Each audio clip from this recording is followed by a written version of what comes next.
Sorry, I thought I pressed record. I thought I pressed stream. I pressed record. So I was just sitting here talking to myself for a few minutes. Where is that? Let me get that out of there before I forget. Okay, let me rename this. Hey, what's up, Butter My Tushy? Let me rename this real quick.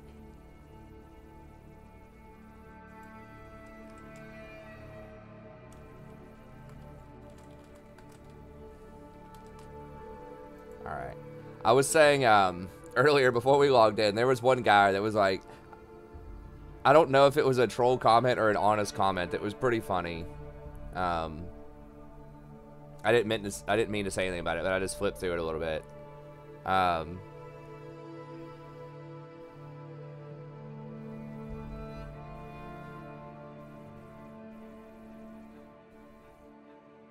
This guy says there's absolutely zero gameplay here, just a rant, LOL. I'm like, it's a tier list, man. It says it clearly, unless I mislabeled it. I think it literally says tier list. Like, you don't play in that. I mean, I guess some tier lists might have some just background random like stuff going, but it's not like real gameplay that like shows you what each ability does, you know, or is like a bunch of really good plays or something. And as far as rant, it's like, I'm not even mad. I like support or enchanter tier list. I think this meta tier list is already pretty good. I don't know. I have the highest win rates in enchanter metas typically. But I don't know. That comment was funny. But anyways, aside from that, we going for D4 tonight. We'll see if we get it. We'd have to win like everything to get it tonight, so we probably won't get it, but we'll see if we can at least hold on to P1.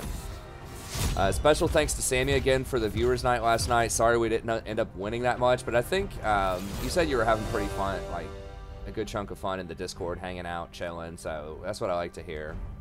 Hey, what's up, Aaron?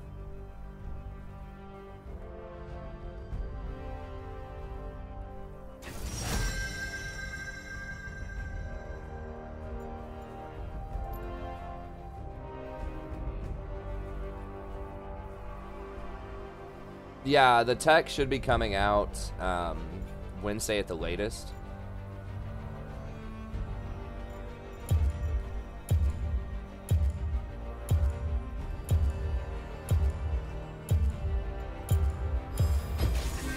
Only you can hear me, Summoner. What masterpiece shall we play? Is this guy switching? Because he was asking me to pick Braum or Soraka. It's like the most random ass champs. I mean, theirs are both kind of good in their own respect, but they are like completely different. It's like, dude, just pick something like good is what he's thinking.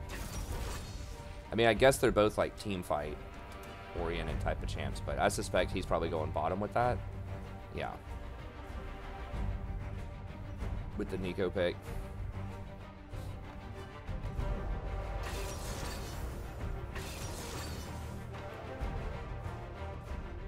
Huh, maybe not.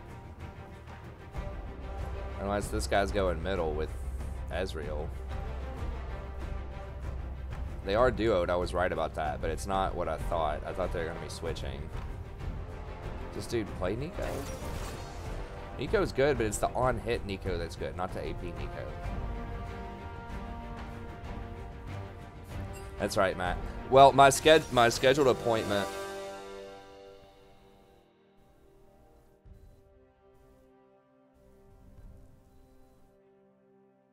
Hold on, let me figure out if I want to do this. 45%. This guy's pretty good on Warwick. It's up against Riven.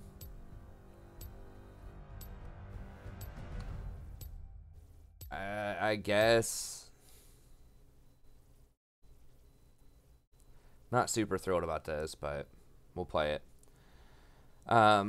Yeah, my the ISP is scheduled for 8 to 10 on Wednesday, but they told me they could also waitlist me for tomorrow. So there's a low chance they could come out tomorrow, and then Wednesday for sure. Hey, what's up, Aaron? It's all good. We're just, you know, anytime you can come out, we're always happy to have you here. Cosmos with the dragon thing? I'm not sure. It's a new member to the channel.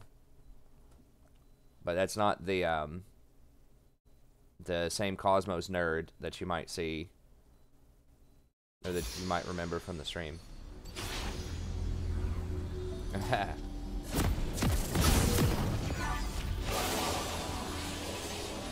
Oh yeah, there's Cosmos is in the chat too. Okay.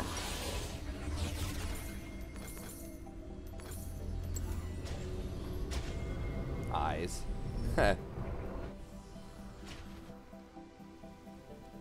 So yeah, if the stream flickers or freaks out, I did restart it and everything before the stream. You know, the numbers were correct, but we all know how that goes. I do that every time. Some nights it's really good, some nights it's not. So if it does mess up and you want to stick around, just wait it out. You know, usually the freaking out doesn't last longer than like 1 minute, where it'll give you a slideshow for a minute or less, and then it usually comes back.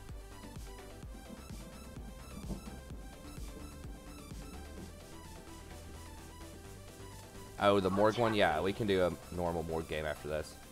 I did release the support tier list today, so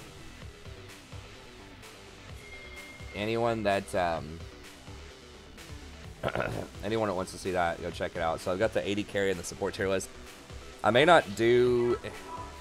I might still do a jungle one, but I might skip it this time too. Usually the non-support ones don't get a huge amount of views. The 80 carry one gets the most as the secondary, probably because people are used to it the most, but I have a ton of other guys I need to be doing this weekend. I meant to do some more today, but I was getting caught up with a bunch of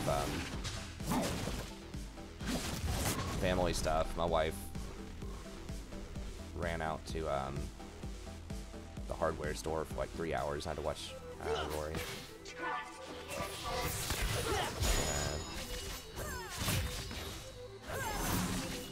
Renovate a lot of the bathroom.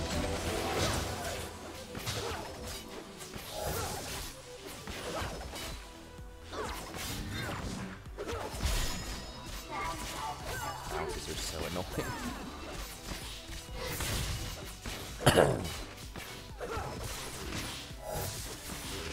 Should have probably been auto attacking to help him push a little more, but.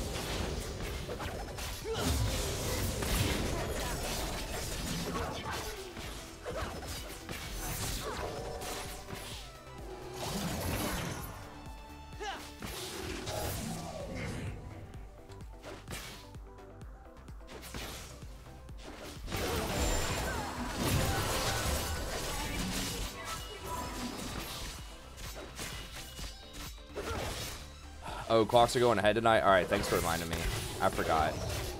I mean, pretty much all that I use are the phones and the computer, but yeah, I don't have anything super time sensitive tomorrow, so.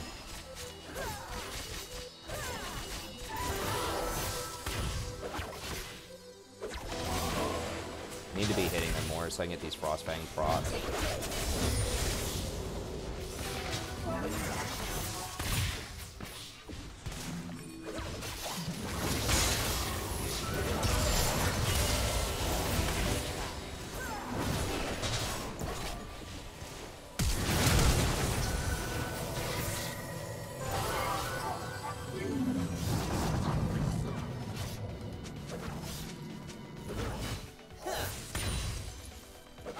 Cesar was alright. He did get caught by that hook, but otherwise he's been doing okay, I think, so far.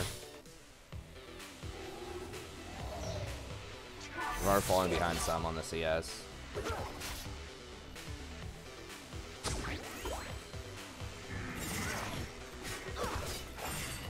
I'll wait till I take a little damage, too, from these bouncing.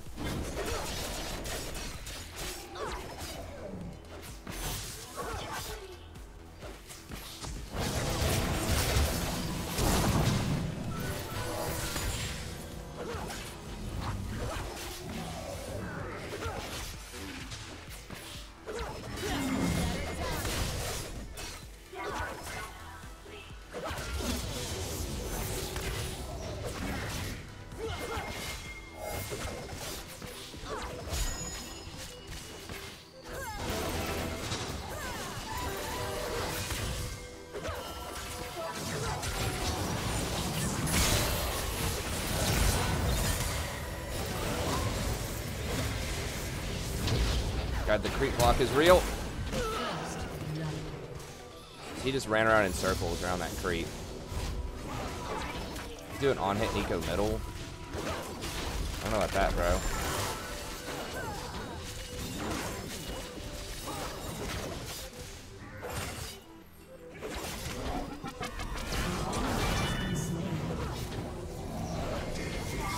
Maybe it's good out of the middle. I don't know. I mean, it's good in bottom and top lane.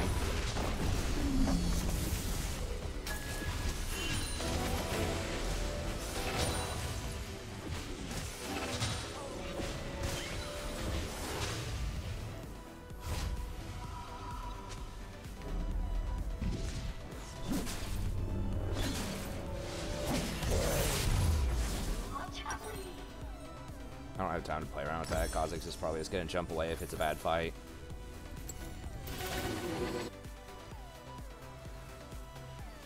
Okay, Fiora is murdering this Riven top though, so that's good. Yeah,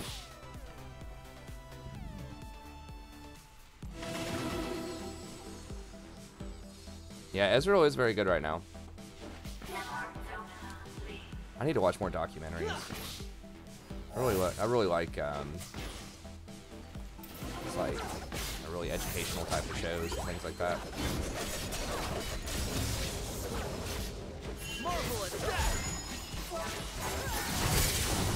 Whoa, buddy. Why did he E forward? Why on earth would you E forward into Thresh? Okay, well, take back what I said. Every time I say something nice about the 80 carry, they end up inting. Like, Sivir's at full health. You're not even, like, trying to go for a kill. Like, Thresh is right there. He's not even hiding, you know?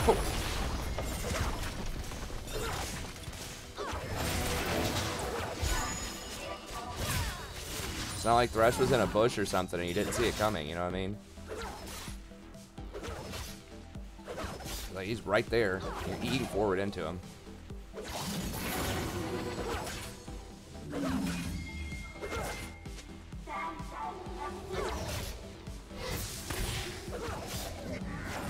Okay, well, we just went down like 20 CS off of that.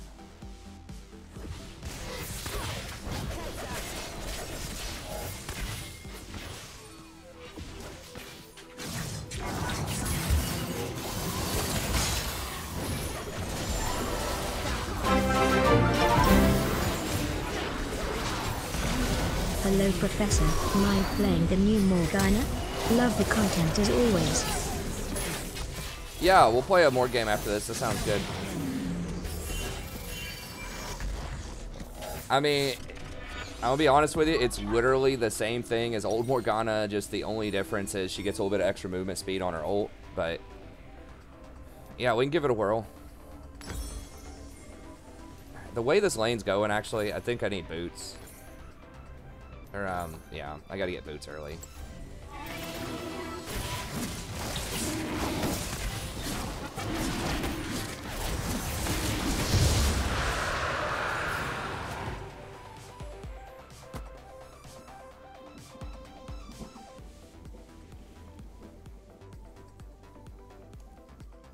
An enemy has been slain.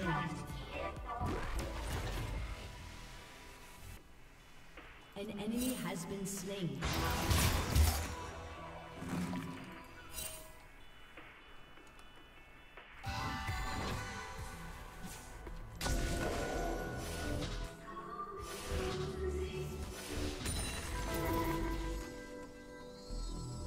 Okay, we're doing pretty well.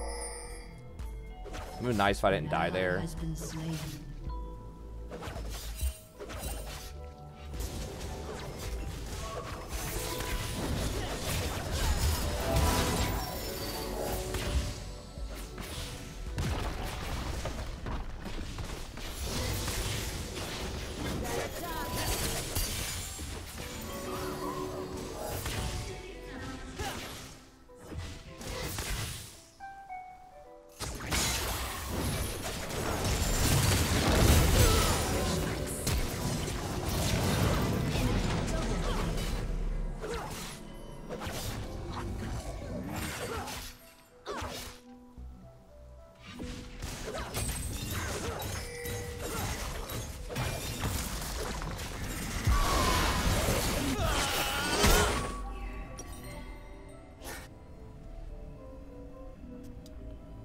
sell one of these. It's kind of awkward. You lose like 37 gold when you do that, but I just need to upgrade my build. Oh my god, what?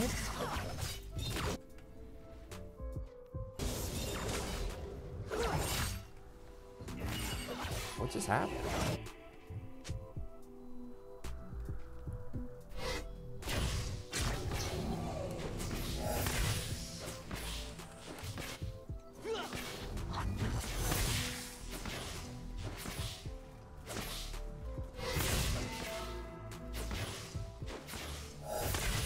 Why wouldn't she have those things?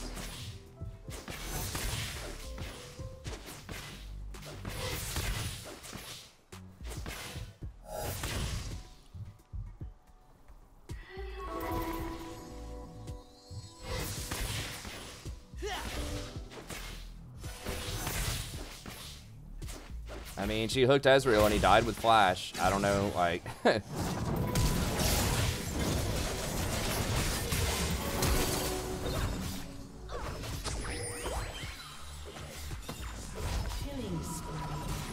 The other lanes can win, though. I mean, it's the same deal with Ezreal as we always see. I mean, Ezreal is a good champion, but... I don't know, everything's just so terrible on him.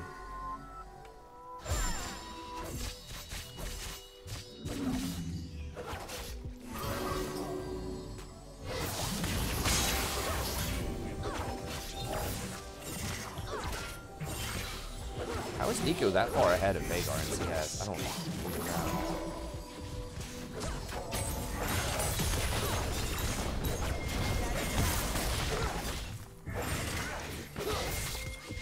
Nico's saying we don't have any kill pressure bot, which is why Warwick shouldn't have gone down there. I mean, or just everyone is dead bot, you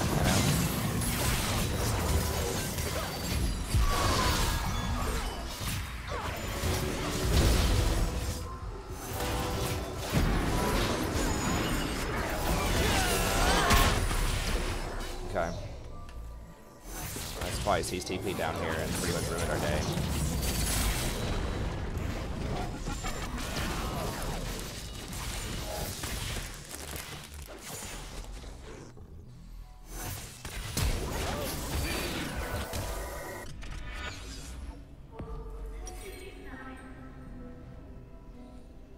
I'm just getting destroyed in this game.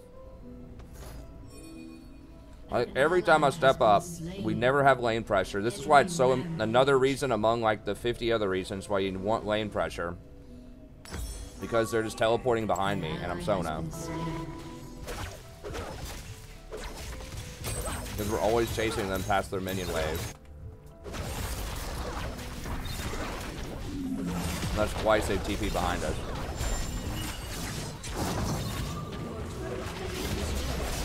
Unbelievable. This dude's trying to blame me. He's duoed with the ADC, so I guess you can't blame him.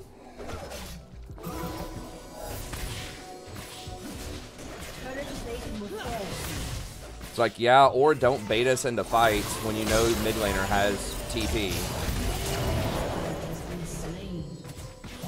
Also an option. I shouldn't even chase that far. I should just let her die.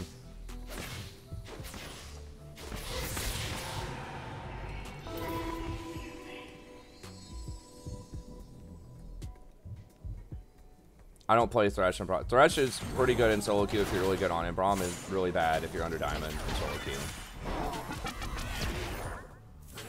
Even at diamond, I don't like to play him.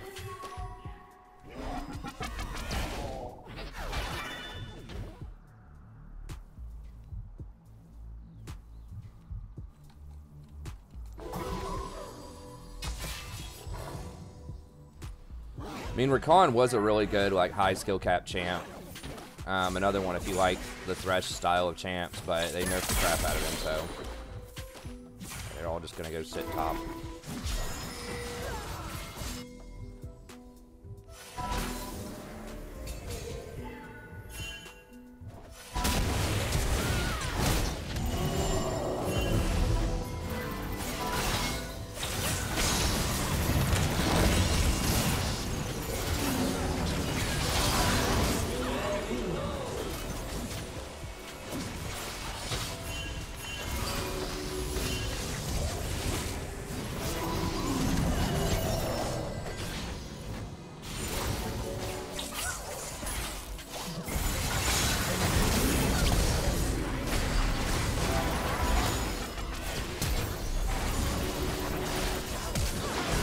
someone get this fucking thing off me? Shut down.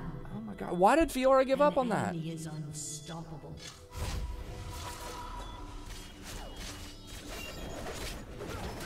Like, Kha'Zix is using every single one of his CDs to chase me.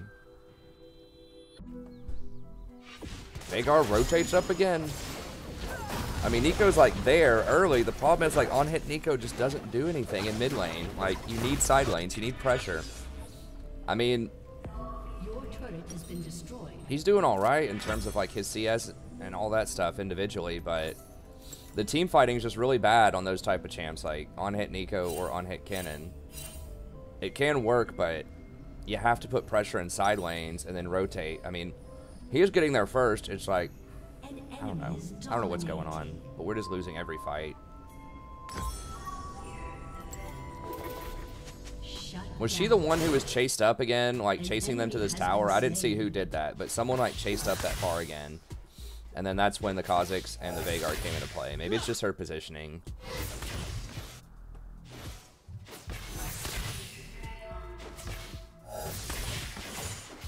I mean, if you win a lot with Braum, yeah, go ahead and play him. He requires a lot of coordination. He doesn't have any scaling. I talk about like why tank supports are so good in pro play and not that great until you start getting up to Challenger in the newest tier list. I've got it time stamped in there. It's around like 20 minutes or something because I get asked that all the time. And it has to do with the economy of the game Your team has and like the coordination of the teams.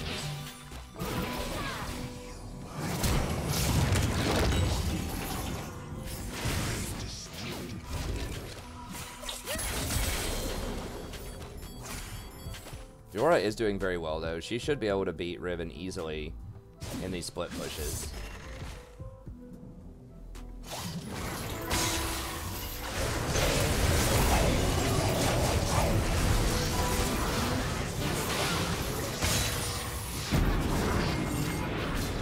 Come here! Where the hell is everybody? What the fuck is going on? There's like 3 people middle. Warwick was like half health. I'm getting trolled. I'm getting so trolled this game. Like, I just saved the Warwick. Or Nico's like AFK middle. And then they just leave me to die.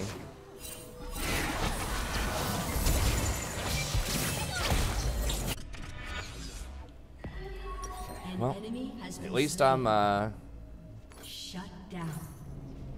At least I'm playing a champ that scales well, I suppose. The macro is just like staggering in this game. I mean, this is the thing, is like her stat line looks good. She's 6-3, she's up 30 CS. But the macro is crazy.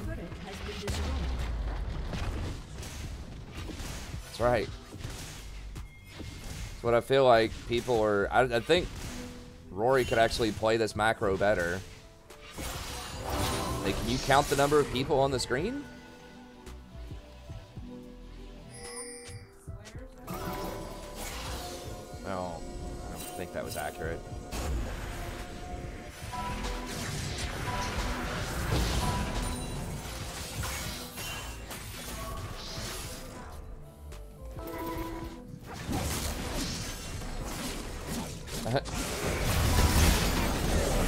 Yeah.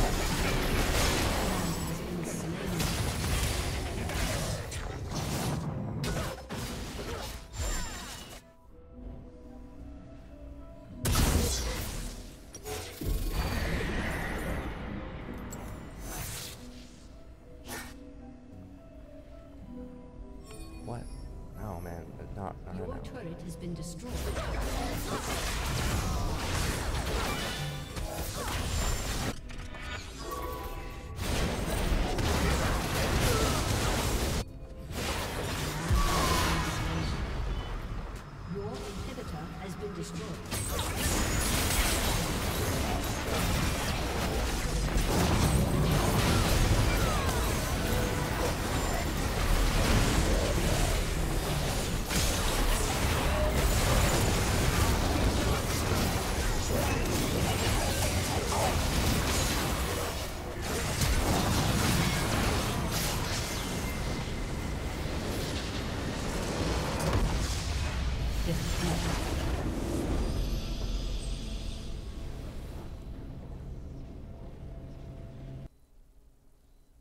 Yeah, I probably shouldn't have warded that. I didn't think they'd be there that fast. Like, the dragon just died.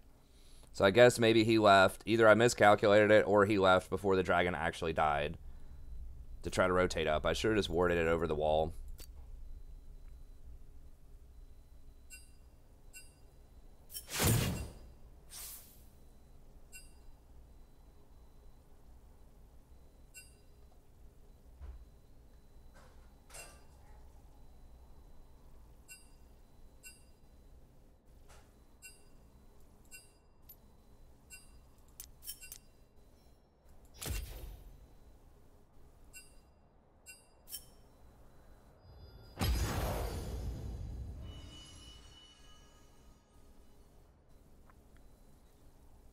Hey, what's up, Sean?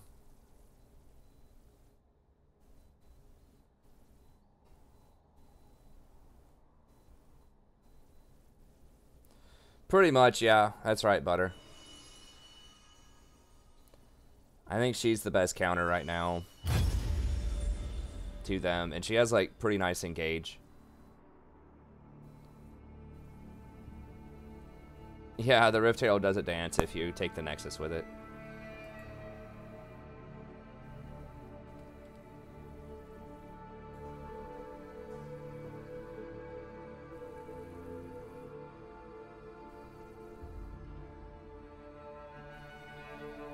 Oh, yeah. We gotta do that Morgana game. Let's do the Morgana game here.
Nah, I think Sona, like, if you ban Leona, like, our laning phase was fine, in theory. It was just the Ezreal got hooked, and I just ended up getting too close to try to save him every time. Just didn't work. I mean, the biggest thing was we got teleported on by Veigar, and Veigar got behind us because we were chasing past the minion wave when he has teleport up. Like, that was the biggest mistake. Because I don't have, like, if Veigar gets behind us with that cage, I have no way of getting out of that.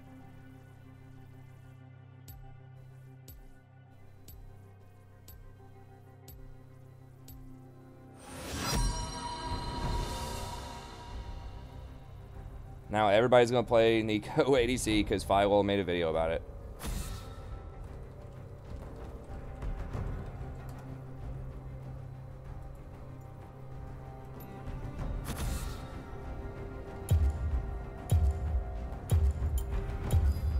What must be done?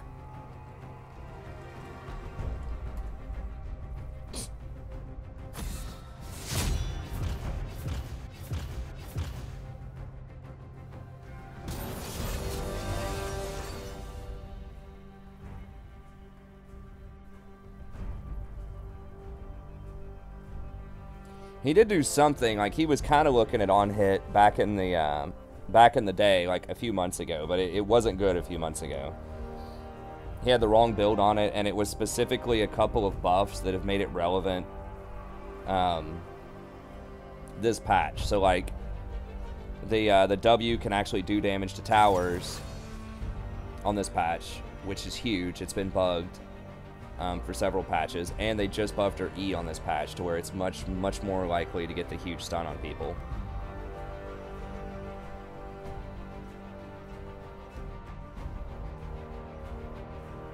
I mean, yeah, you can play around Black Shield, but Morgana is still like a really strong pick into Thresh. Like, you have the Black Shield, and if they do hook your partner, you can usually bind Either the Thresh or somebody else.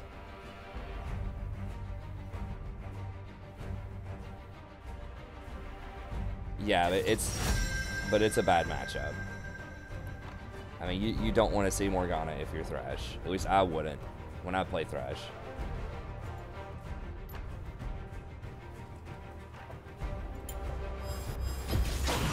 I am back, but I will not break.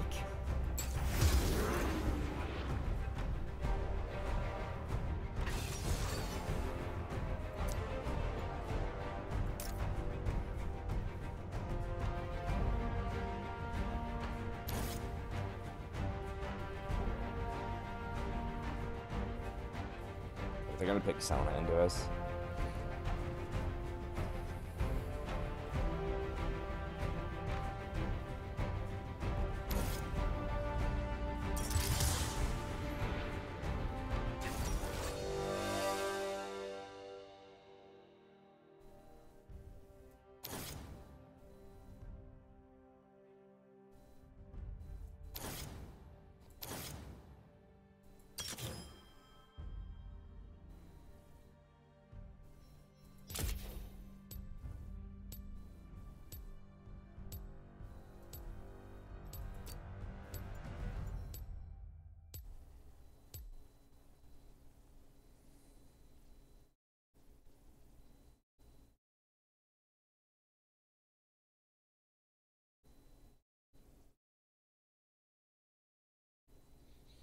Morg Bind can be easy to dodge.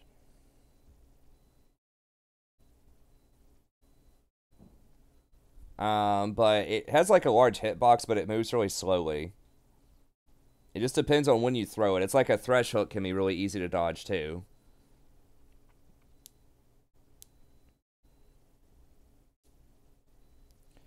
Yeah, I would run Spellbook. I think that Aerie, I mean, Aerie's alright, but like they have a healer over there, so we're not gonna poke through it by just like spamming W on him.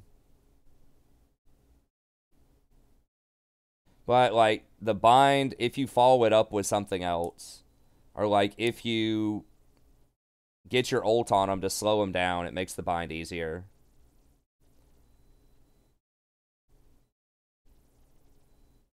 Hey, no problem, Lunari. Thanks for sponsoring it, friend. Also, special thanks to Shy Guy, who wanted a Morgana game also.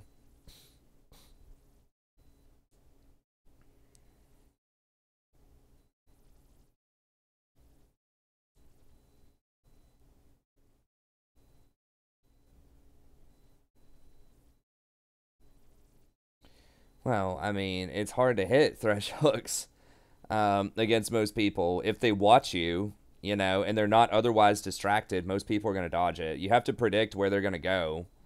I mean, you know that. And sometimes you just predict wrong. If it's a good player, they're not going to have the same movement. They're going to try to mix up their movements. It's got a half-second stun on it and a really thin hitbox. So, like, usually if pros are hitting hooks, the person is otherwise distracted or otherwise CC'd or engaged, and then they get hooked. Or it's, like, from a place where they can't see, like a bush that's warded or something like that.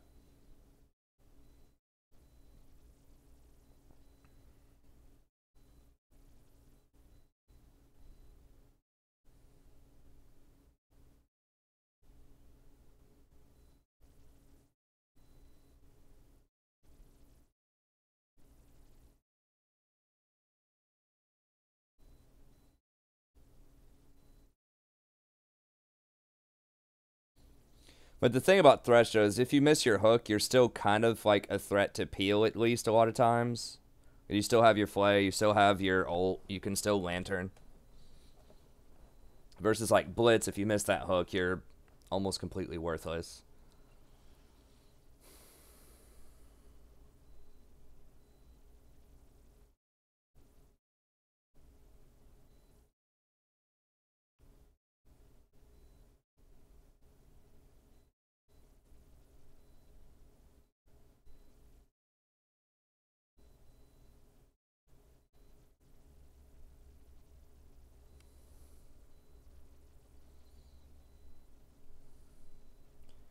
Better to rush Ardent?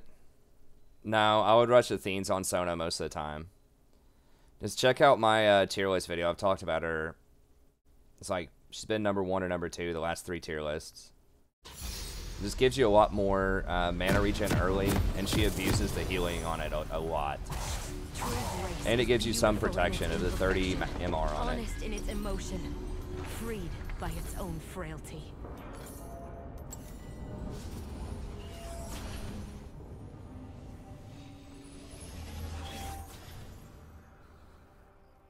Yeah, if you can get that. I mean, anytime you can like get close and maximize the chance you're going to land your hook is going to be good. You know, same thing on Thresh. If you can walk up and flay them before you hook them. Sometimes you don't always get that choice, but it's nice if you do. Okay, let me go ahead and VOD this, just because I need to be adding in more individual champion gameplay VODs. I used to do that all the time, but I haven't done it lately, and that's what brings in a lot of people. Do what? Yeah, Rory was playing with it earlier. No, just kidding. I don't know where it is. Is it on? I thought I saw it in one of the bathrooms. I don't know. Hello, buddy. Welcome back. I'm the Strides Professor. Today we're doing a Morgana support game. It's patch 9.5. Special thanks to Lunari and Shy Guy for the Morgana game. I probably should have awarded My wings are heavy, the but not as heavy as scuttle area. I was talking to the stream, I forgot though. Hopefully they don't get us in that tri-bush. I'm gonna hold on to my skill just in case they're here, then I can level up Q. Okay. So we're trying out more. They changed some minimal things about her. The earth reflects your torment.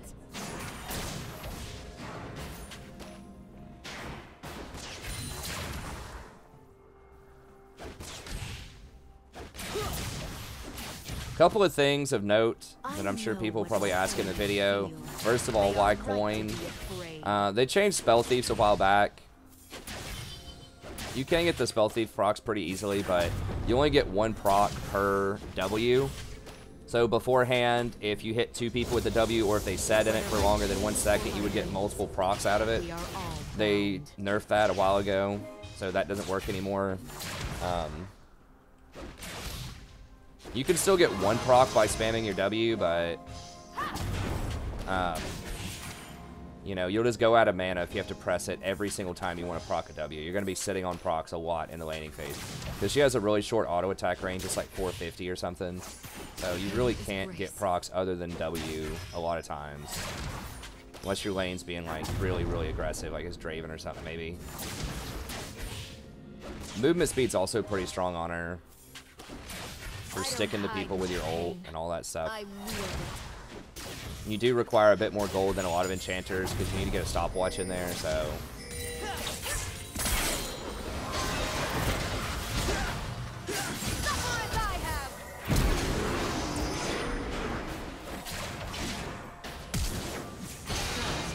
Okay. I just exhausted there just to slow her down.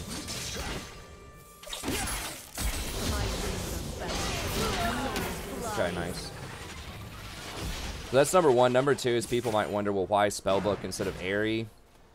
Especially when you're against an enchanter like Sona, you're not really going to do a lot of poke. You know, like your W does minimal damage unless they're binded. And Aerie's not going to be enough to harass him out of lane. And the only way you can trigger Aerie, unless I'm overlooking something, I don't think I am, is with your Black Shield, which is starts on a 23-second cooldown and goes down to a 16-second cooldown. So, really, really long time. With Aerie, you want stuff that you can spam, you know, pretty often.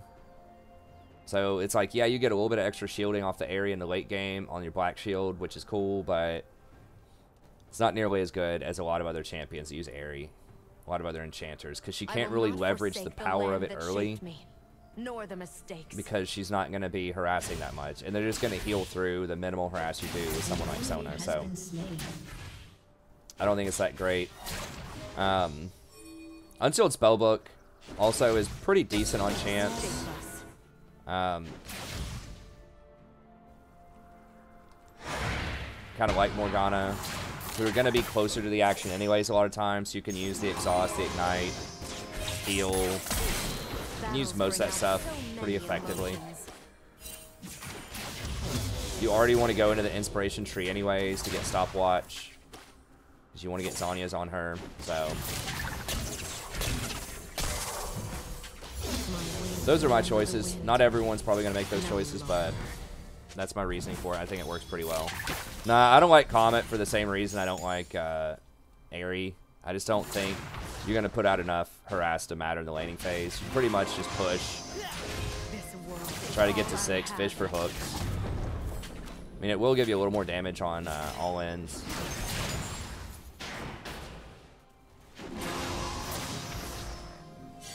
That spellbook does have a lot of uses. Once I had grace. You can show up in turn fights quite a bit too if you teleport in.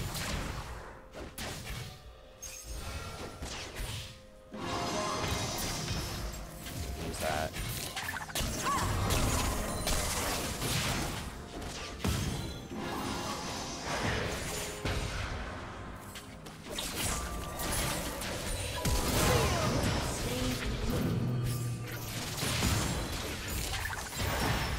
Oh, he faked me out. He went the other way.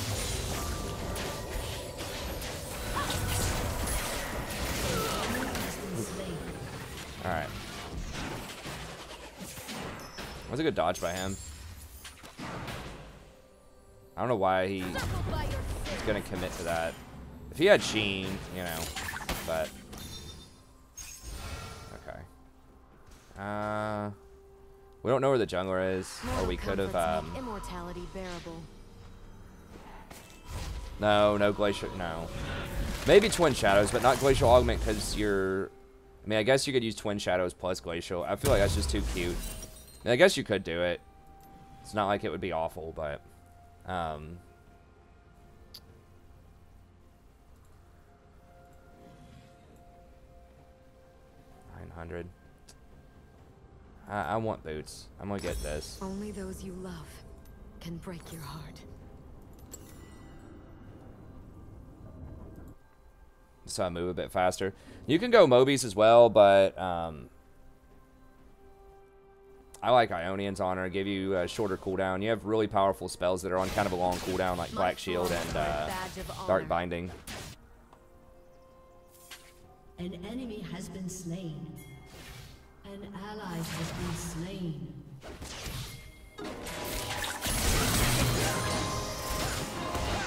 Want to start over?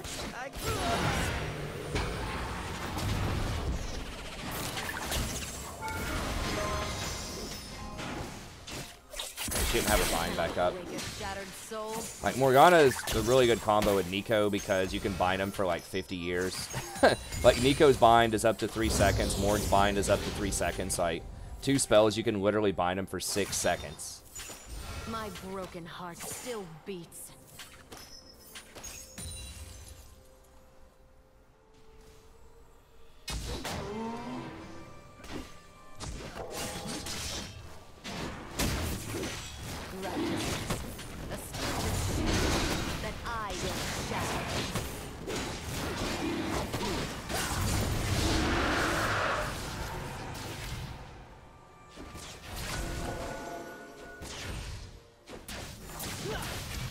I shall show them what it is to fall. No, I would have cleared it. I didn't.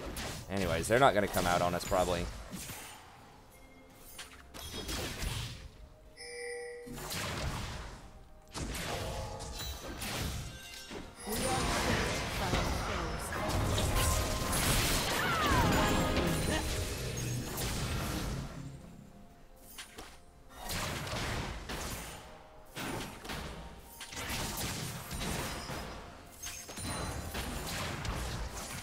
Those who judge condemn themselves.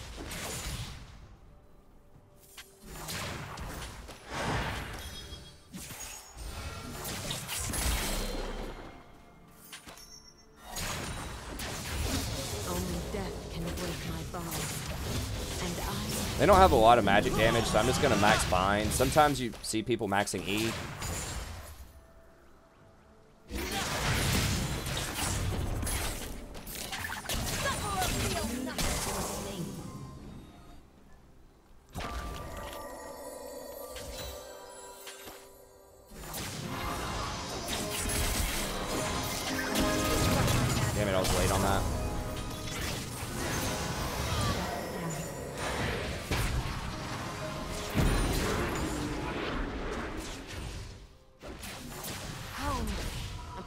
never leaves you.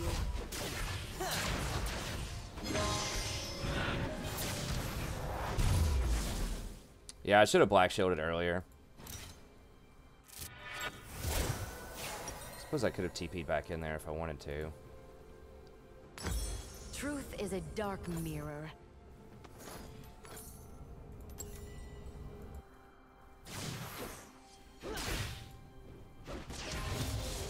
Nico's still at her ult too. I don't know.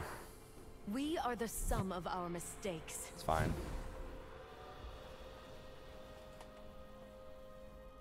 Hoping Zed doesn't get really fed. He's not so far.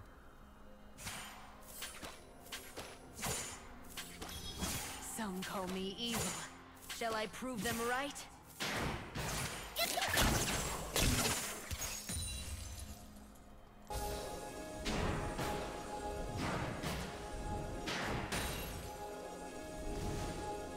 Shadow is not as dark as one might think.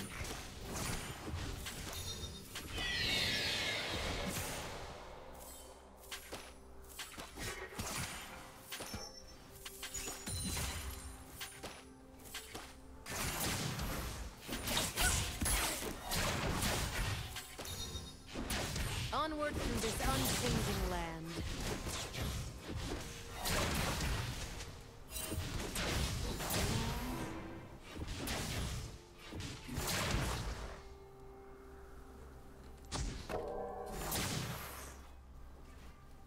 Do not inflate darkness with evil.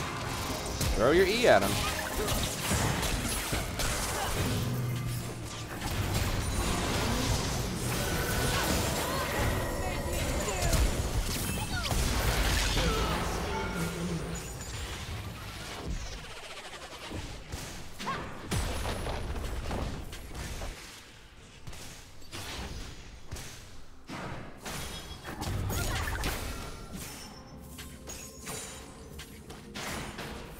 To love is to be bound. Alright, we've got black shield if Skarner rolls up.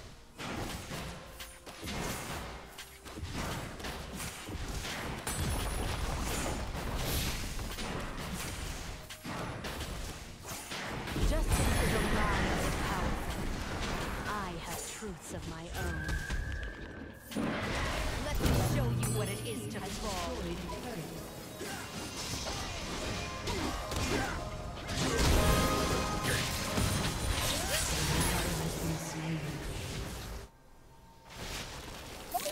Demacia forgot the true cost of war. I remember.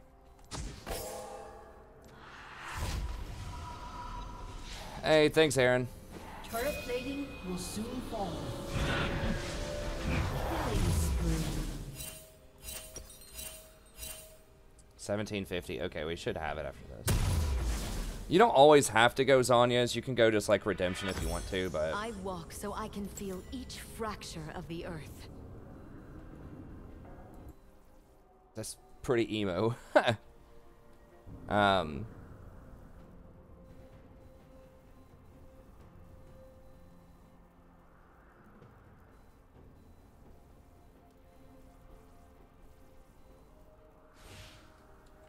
Some pray to fate. I forge my own path.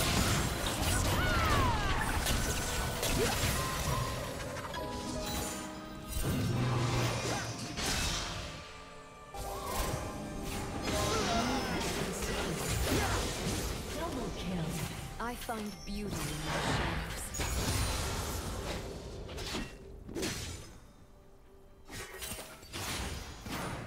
Yeah, let's go ahead and put more in bind. Yeah, I thought positional ranking was kind of cool All the too. wrong lessons. Let me play some other stuff sometimes if I wanted to.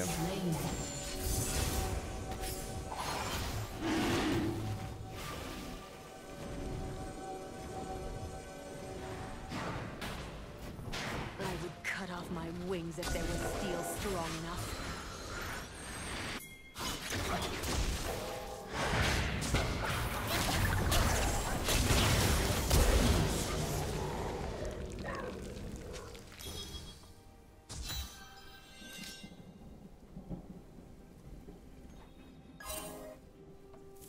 An enemy has been slain.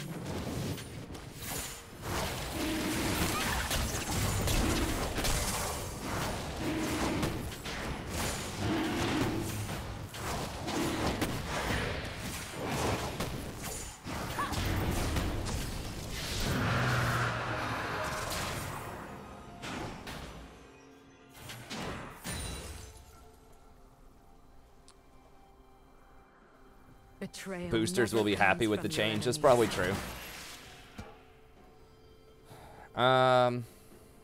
What else could we use here?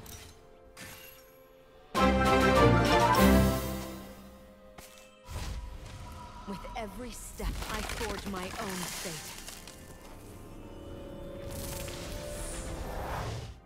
Okay. Sure.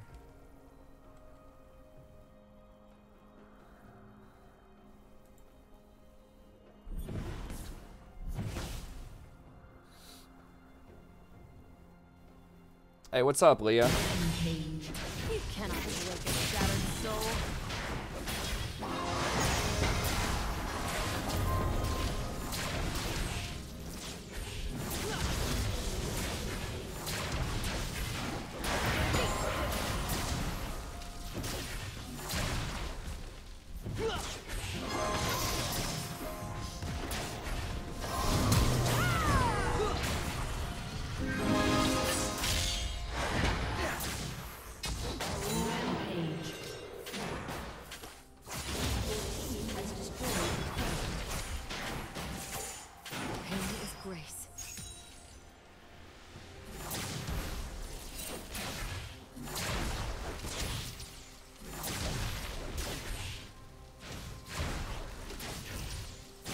Not all light is a gift. Yeah. I mean, I think that they kind of had to give back the positional ranks just because there was such outrage about it. I think mostly unfounded outrage at higher elos because they were saying that people kind of cheated their way to getting a higher rank, and it was discrediting like ranks in general. Because there were like a couple of exploits you could do with positional ranking to get into a higher rank. It's like, yeah, but there's always stuff you can do with that, right? With boosting and like, I feel like they should have just hunted those people down and banned them. The people that did those exploits. Yeah, I got it. I banned him, Phantom. It says he's banned on the channel. I'm pretty sure. I got. You can even see it on the stream where I just banned him. Thank you for the donation. I'm pointing that out.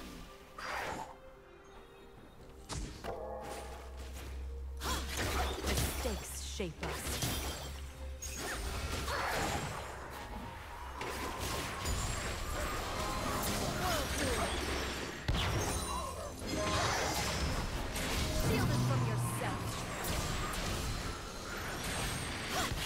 I feel like we're gonna get flanked here. Yeah.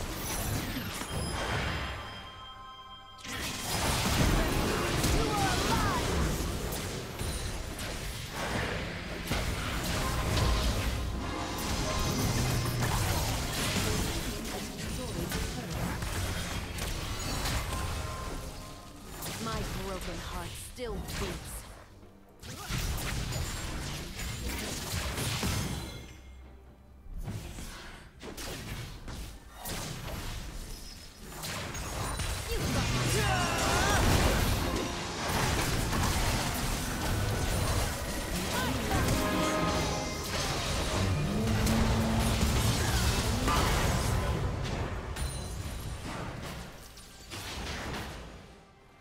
Killing spree.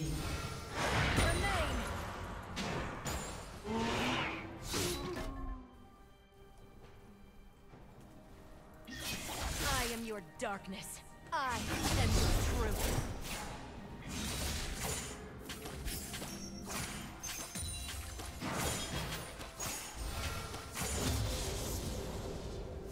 Yeah, I need to go by.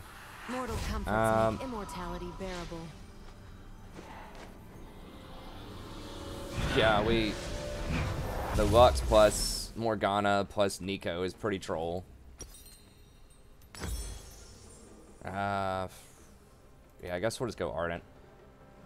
Black Shield does apply Ardent for people My that shadow outruns my sister's light. there's always somebody that asks questions about that. Why get Ardent on Morg? It's like, well, Black Shield does apply it. You can still put it on your AD carry. It's not as good on Morgana as it is on some other champions out there, but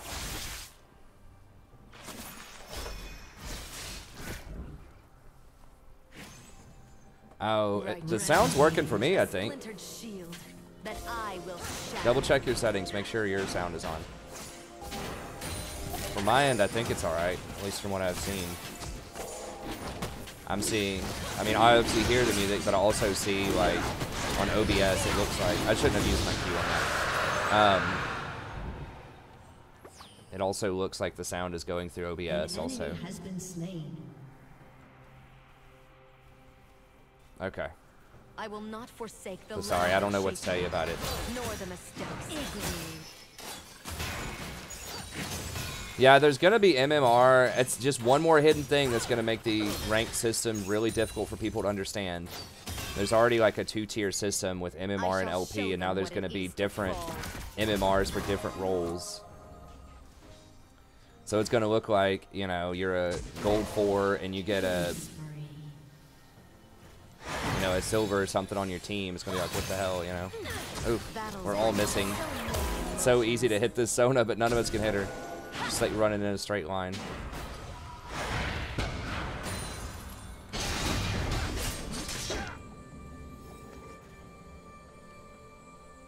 Truth is a dark mirror.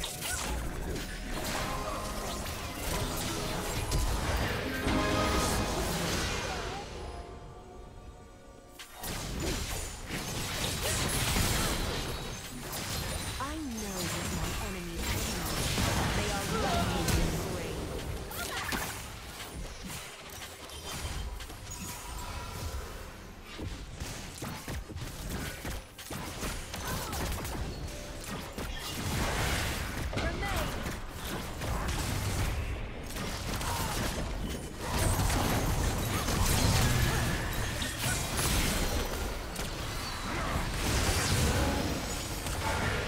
My flaws are a badge of honor.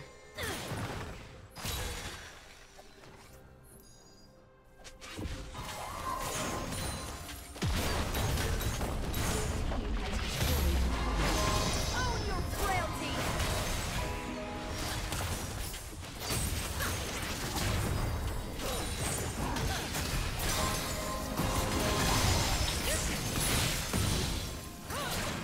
Only death can break my bonds, and I am immortal.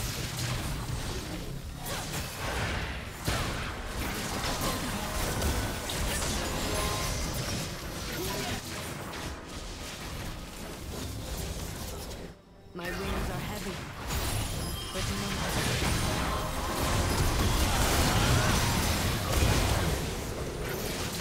Enemy has been slain. So hard to kill the Sona.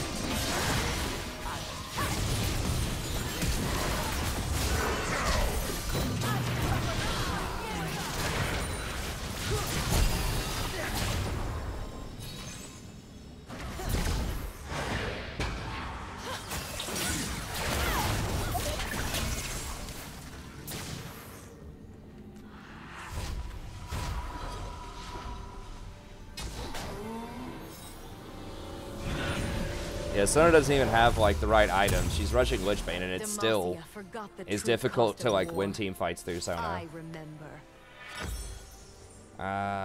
Shut We'll down. go ahead and get a couple of control wards and just wait on that.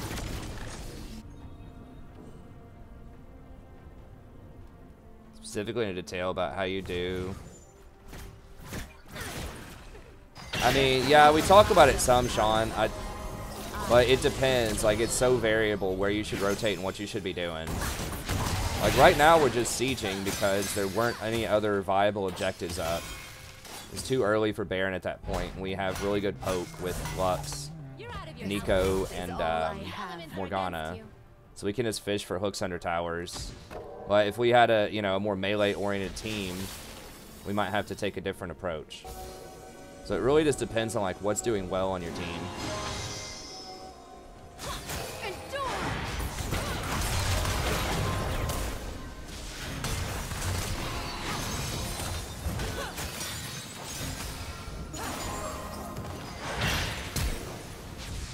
Do not conflate darkness with evil.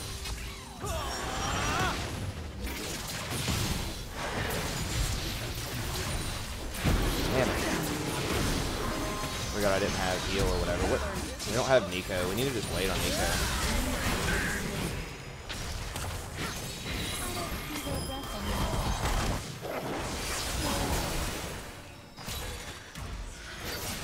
Yeah, so that was dumb for me to go over there. I thought people were gonna collapse, but I think we were all three just going for different targets. It's pretty dumb.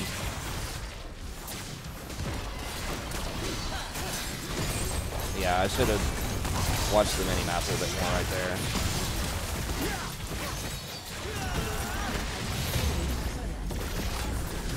I have endured worse.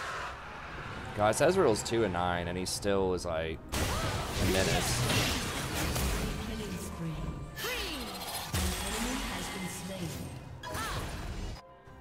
Shadow is not as dark as one might think.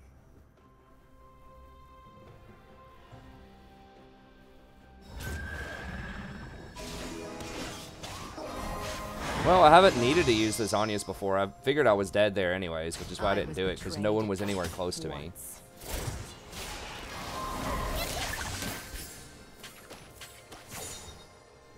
Once I realized I was all alone there and he eat on top of me, I was pretty sure I was dead. I find beauty in these shadows.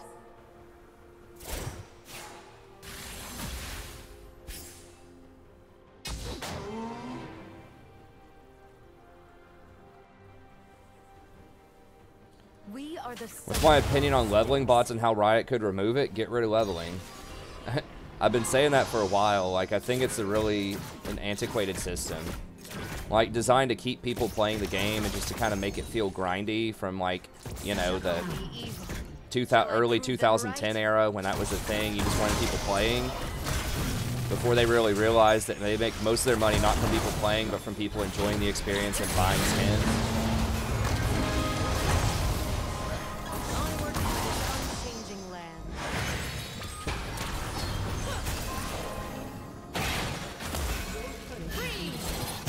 I could have ulted or ignited or something there. I walk so I can feel each fracture of the earth.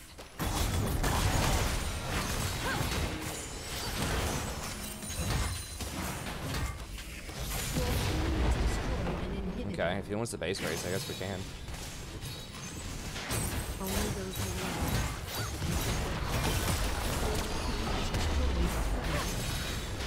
I mean, he's the only threat on their team, really, so...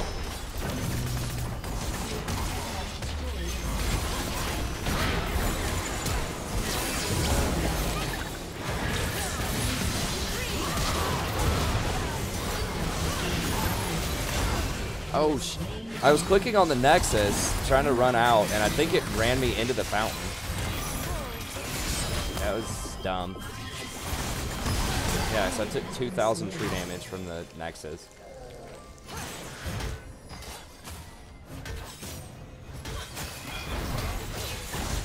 I think it pathed me back. Maybe I just accidentally stepped on the edge. I don't know. Whatever. That was dumb.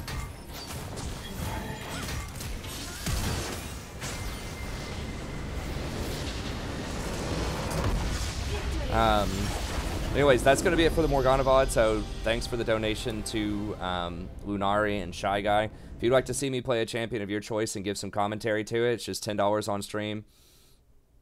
Or you can email me at thestrategyprofessor@gmail.com. Let me know. I'll make a video like this. I'll throw it in a playlist, or at least throw it up on the channel. And be sure to check out the channel for more content as well. I do have individual champion playlists. We have tier lists. I stream most nights starting around between 9:30 and 10 p.m. Eastern Standard Time. Individual champion guides, individual guides for different aspects of League, like macro, micro, one-tricks, rotations, dodging, all sorts of things. We have just endless content. So be sure to check it all out. Like and subscribe if you enjoy, and I'll see you next time. Have a great day. Okay, so the stream's going to continue. That was just it for the individual VOD.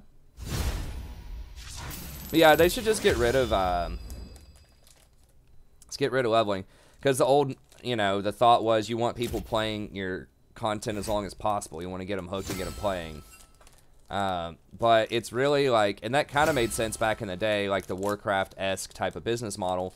But they don't make their money from monthly subscriptions like Warcraft does, right? You make your money from people enjoying the game and buying skins. Like, that's where you make your money. And so, it's such a huge barrier to entry, especially compared to modern day games, because it's like, okay, you want to play Dota 2? Alright, you get all the champions right away.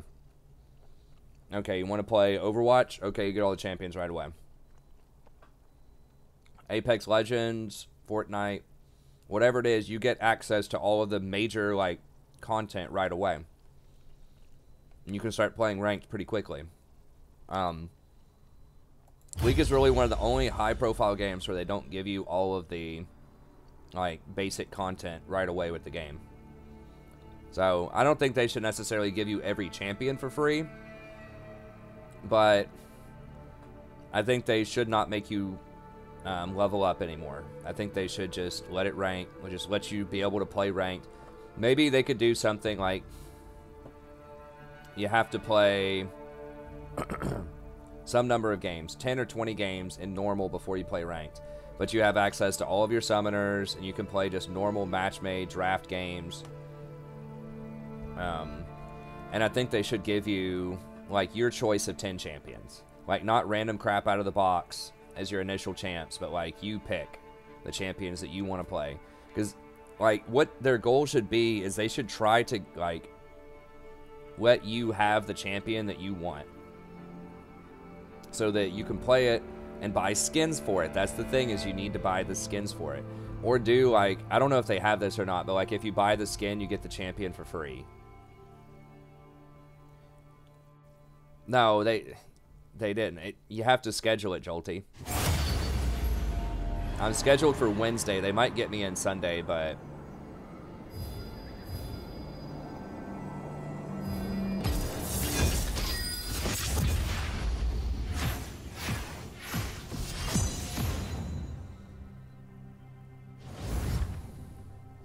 Nah, I'm not doing one of those smurfing things. I don't like... First of all, I don't want to level up an account. It takes so long to do that. And then second of all, I really just don't like playing that style. It's like ruining the games of lower elo people. I know that's like what everybody's doing, but... Oh shit, I'm playing in normals again. God bless. Fuck, well, I'm not dodging it. No, not free rotation, like you actually get 10 champions permanently that you want. Like, they end up giving you champions, but, whatever, I'll just ban something random. I might try out Leona or something here.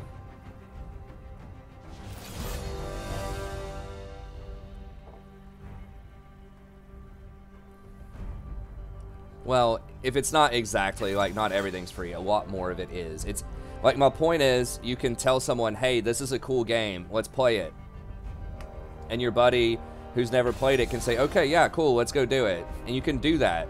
You can just walk in and start playing it with Apex Legends, or Fortnite, or Overwatch, or Dota, you know? But it's like League, it's like, hey man, you want to come play? It's like, yeah, sure. It's like, okay, well, first you need to spend about 40 hours leveling up the account. You may or may not get champions that you want. And I'm probably not going to do all of it with you because the leveling process sucks. So, have fun with that. And you're going to be, like, leveling up against a bunch of, you know, people that have been banned for bad behavior, or bots. Like, literal bots. Like, playing intermediate bots is the fastest way to level. Or people that are computer programs leveling to sell accounts. It's just like, it's so outdated, and it's just so, it just turns off so many people, I think, from even trying League of Legends. Like, there are a lot of people that play League. League is still a super popular game, but a lot of those are, you know, it's a lot of legacy people. Like, my buddy just the other day was telling me, like, he was maybe wanting to give something like League a try. Or, like, play something with me, you know? But,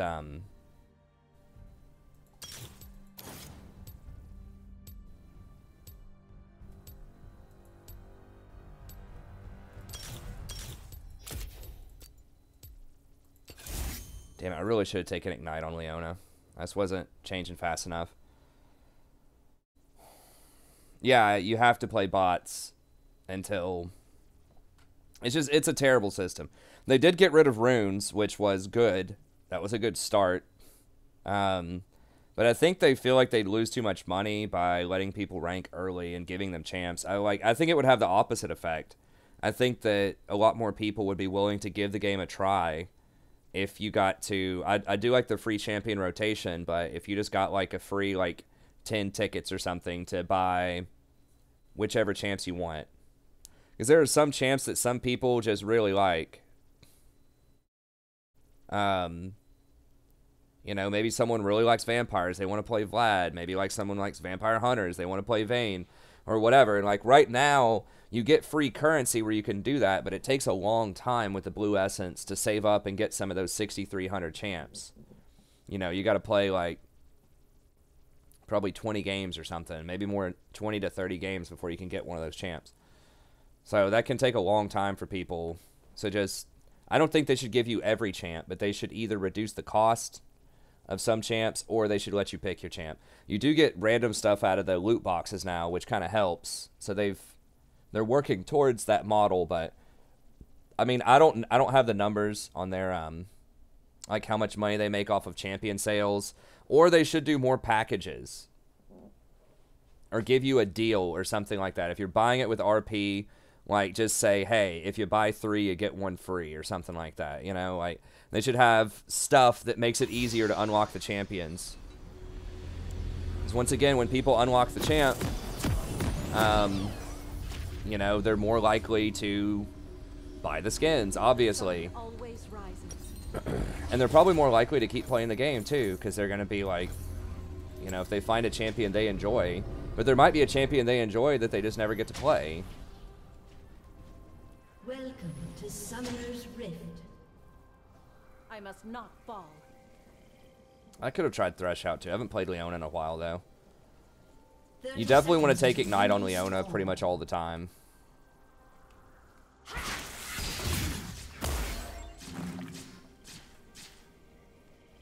Ever vigilant. Yeah, but it doesn't stop people that are smurfing. Like, because you can just go buy an account. Like, the thing is, if their thought process is to regulate that, you're much more likely to regulate good, honest people, kind of screw them over, than the dishonest people. Because dishonest people are always going to find a way to exploit the system. You can just go pay 30 bucks for an unranked level 30 account if you want. But it's against terms of service, so if you do that, you know, you could get banned for it, but realistically, you're probably not going to get caught. But a lot of new people don't know that. You know, and so they're going to spend 40 hours leveling up a champ, when you could just go to some of these sites for 30 bucks, get one, and you don't know which sites are reputable or not, so you could end up, you know, losing some account info, or like them stealing your credit card info or something. Yeah, you can donate for coaching. Yes, you can download replays, and that's how you send it to me. I have a quick video. It's like 3 minutes long that can show you how to do it. If you'll just email me, if you're interested. It's not my video. It's from another content creator named Nisi. Well, that's rough.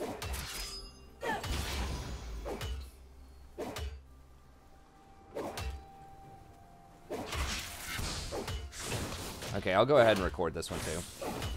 Hello everybody, welcome back. I'm the Strategy Professor. Today we're doing a Leona action.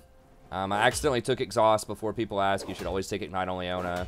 And I was talking to the stream, which you should come check out the streams around 9:30 p.m. Eastern Standard Time most nights. It's a lot of fun. Kind of waiting for level 2.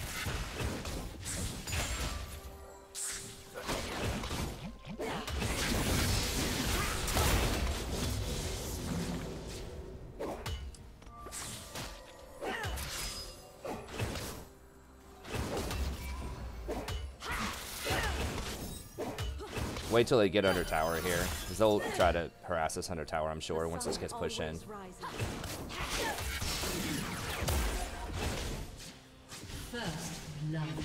Make sure she gets that cannon.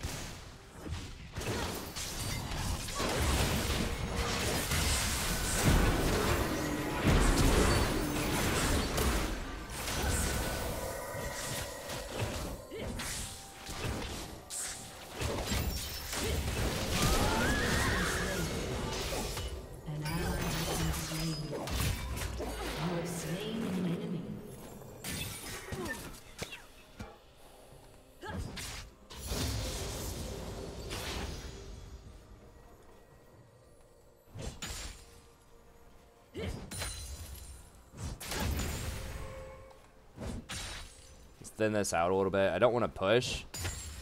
I'm just trying to last hit and thin. It still is pushing lightly, but I was only last hitting, so she should be able to get to most of that. Get off me. What? Okay. I must not fall.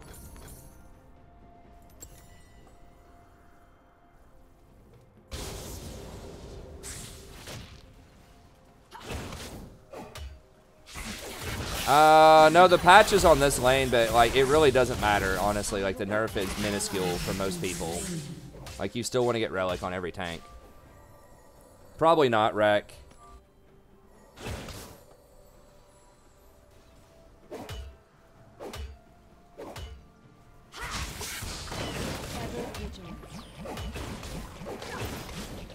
I missed it. Damn. It's been a while since I played Leona, so I'm going to miss some of these skill shots.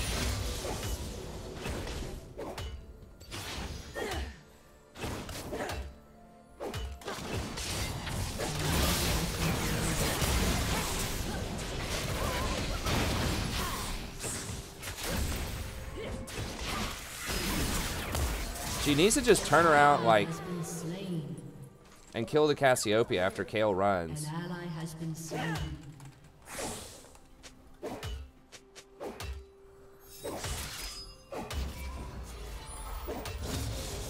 Stay at the vanguard.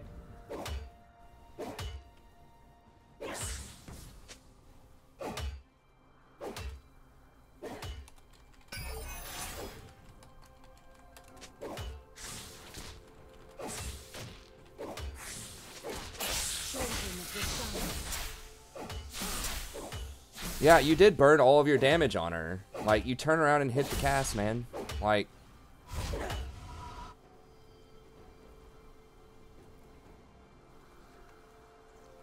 It's like, when Kayle runs, yes, you switch targets to the Cassiopeia, who's lagging really far behind and doing all the damage. Kayle's not damaging you. I had to go on Kayle to start the fight because Cass is standing too far back.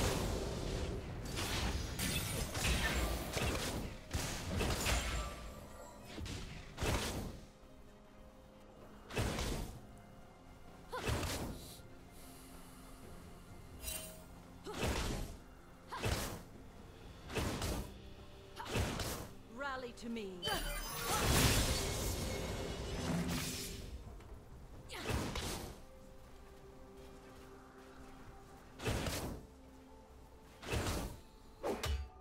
She's not resetting her jumps either, I think. Maybe Kayle flashed or something. Like, Triss gets a jump reset whenever she triggers all of her bomb stuff.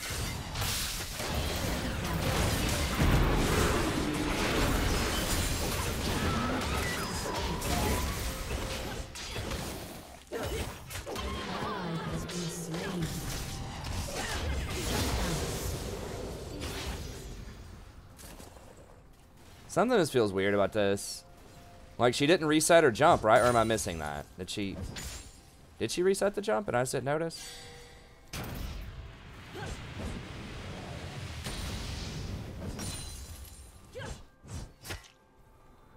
Damn it, that's terrible positioning, but I got it back.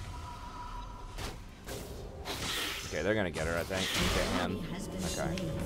So I'm out of mana, I just can't push any faster.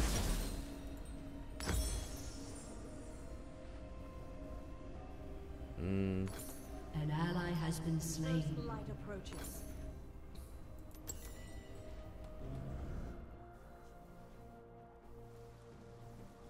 Maybe she's jumping twice and I'm just not noticing it. I mean, she had full mana, right? She just got back to lane. Always rises.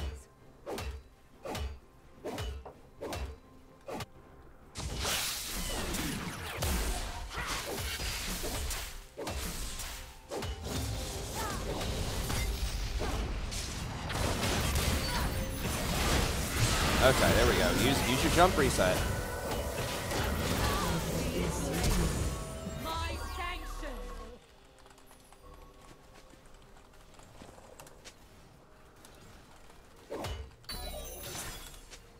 Flame purified. Maybe she just doesn't know. Maybe she's literally never played Tristana.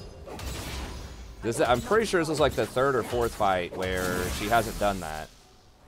So maybe she just doesn't know that's a thing. You know, it's not about getting out, it's about killing Kale. Like, your jump does a lot of damage early.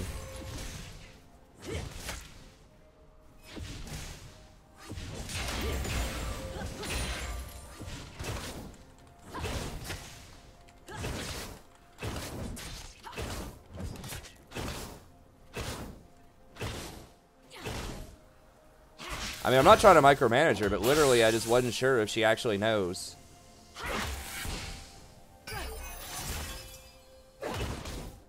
Because it's not like you just forget in one fight, you know. This is like the 3rd or the 4th fight where she hasn't done like one of the hallmark mechanics of Triss, which is the jump reset. One of the major reasons you play her, you know.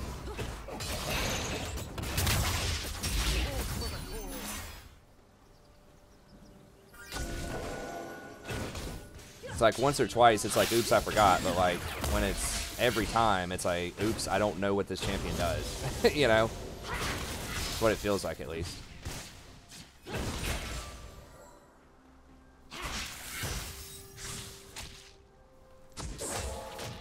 Silas still could be here.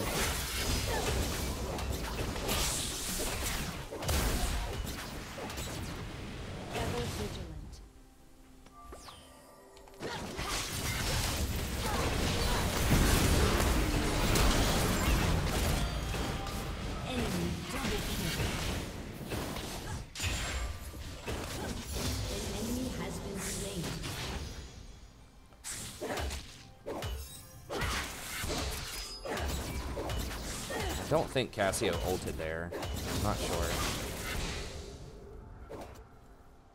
Chosen of the sun.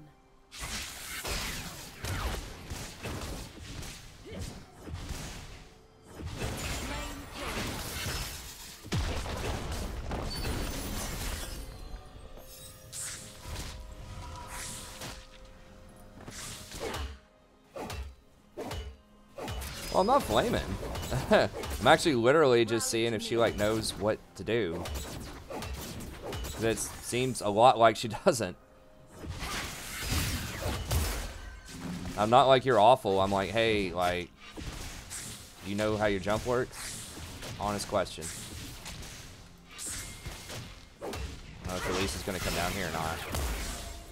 Okay. Twilight fades. If you were in it.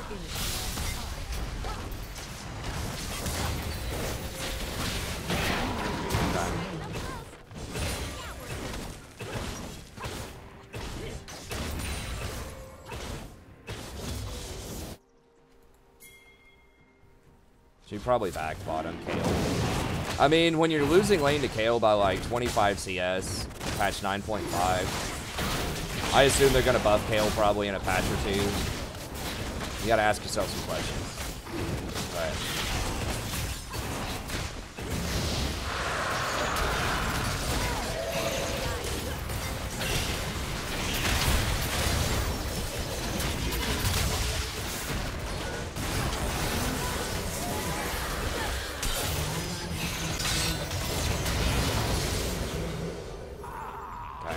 I probably should have walked over and grabbed some of that fruit. I thought I was going to get cut off by their bot lane rotating.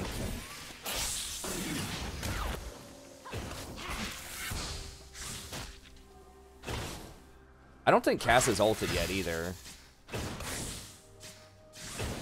So we got to watch out for that. She almost certainly has her ult right now.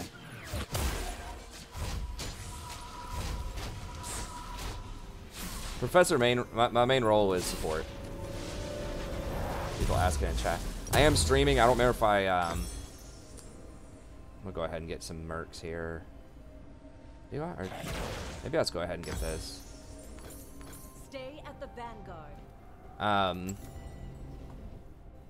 I do stream pretty much every night, starting around sometime around 9:30 to 10 p.m. Eastern Standard Time until usually about 2 a.m. So come by, check out the stream sometime. We have a great community. If you have any questions for me, just let me know. If you hear me talking to random people, well, sort of jolty, but you got to keep in mind this is basically like a Smurf game. So it makes me look a lot stronger than I actually am on this champion. I mean, I'm not terrible on Leona, but like, if I was playing at the highest elo bracket, you know, we wouldn't be playing against Kale, Cassiopeia, and lane, most likely. I know that's kind of the illusion, right? And that's the appeal out of a lot of these like bronze to diamond games, is it makes you look really amazing. And it's like, I'm all right on her, but I'm not like insane, you know?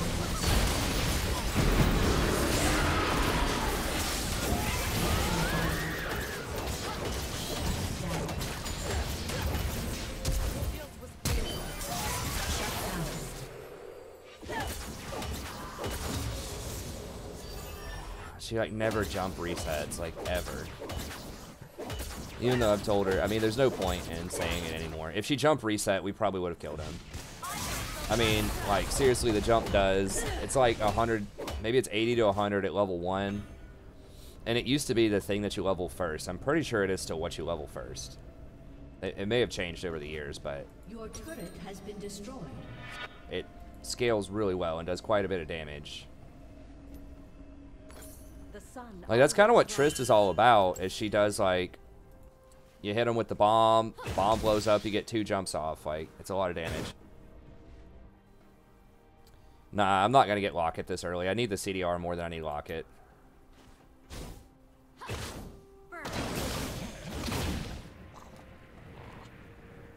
Locket doesn't have health on it, and it doesn't have CDR. I mean, it's alright. But it also scales based on level. Like, you need to have more HP or you need to be higher level when you buy Locket. Like, eventually I'll get Locket for sure, but I'm just not going to get it first item.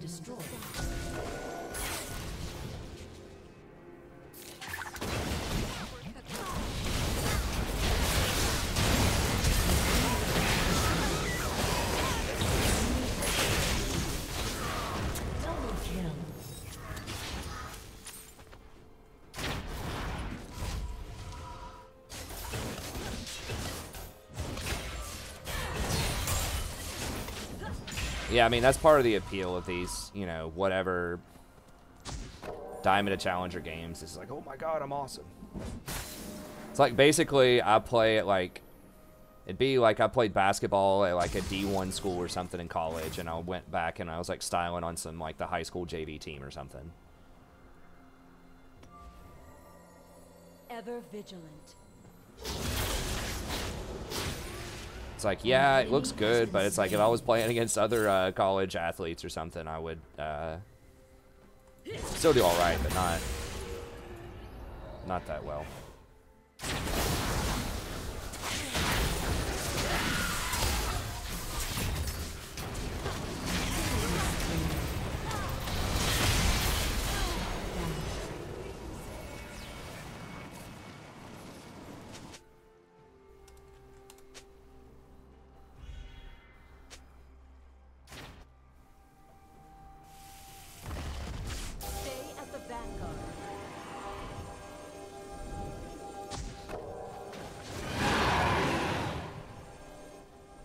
Don't chase the kill. Just get the dragon, man. Dragon's worth more than that Cassiopeia at this point. Cass is 0-6. We're gonna got Fishy gold off her.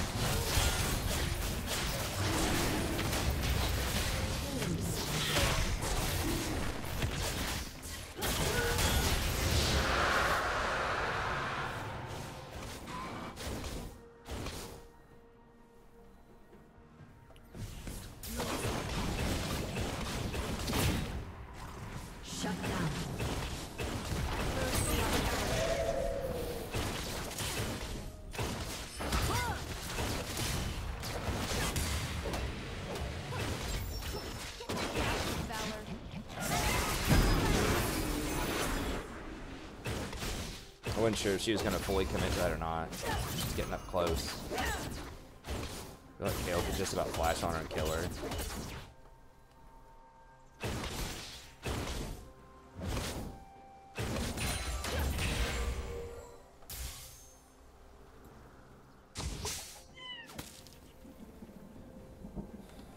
Free editing software? I'm not sure. I don't really edit that much. Actually, there's a... crap, what is the one that I have? There's one that I like got that I never really use that much. I can look it up after this. It's on my desktop.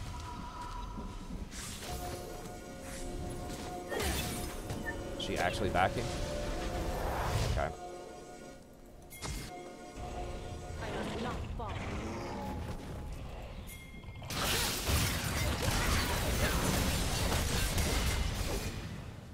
LeBlanc can't jump the wall?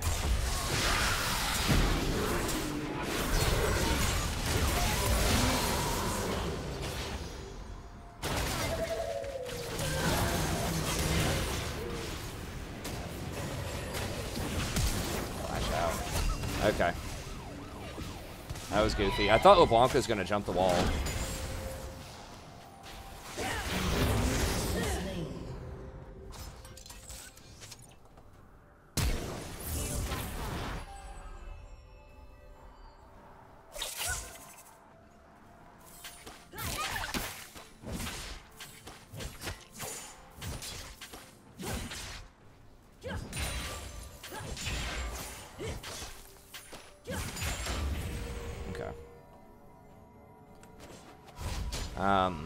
Yeah, there's some pretty good free software out there. I'm blanking on the name. It's by like it's by Black Magic or something. I think it's the name of the company that makes it, but I can't remember. I haven't been able to figure out how to get it to work fully. I've tried it, but only for a couple hours. I haven't really put a lot of thought behind it. We need boots too, but I can't afford it right now. Always rises.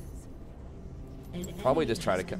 I probably should have completed the forward item earlier because it is pretty efficient, but we're just getting so much gold that I thought going for Zeke's and Knight's Vow.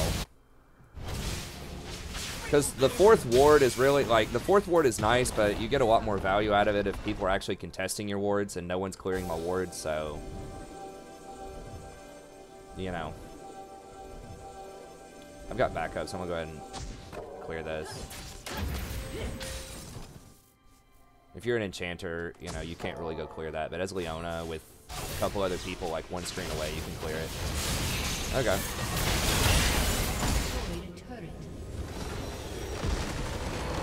Alright, but that's gonna be it. Thank you very much. Yeah, Leona very strong right now.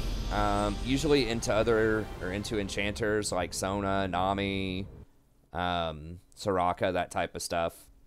She just has a really crisp engage, does a ton of damage early on. Da Vinci Resolve, that was the name that I was thinking of here. But anyways, that's going to be it. If you want some more content, check out the channel. Usually I am. Right now I'm a Plat 1 support main. Diamond 4 is what I was in the preseason. Hopefully we get back to Diamond here over the next little bit, but be sure to come by, check out the rest of the content. I do tier lists every patch, always for support, 80 carry, and then oftentimes I'll add in either mid or jungle tier lists as well. We have one-trick guides, macro guides, micro guides, champion select guides, dodging guides, a guide over almost any topic you can think of, and we're constantly adding in more. We stream most nights starting around 9:30 p.m. Eastern Standard Time, so come by, check it out. It's a good time, and I'll see you next time. Have a great day.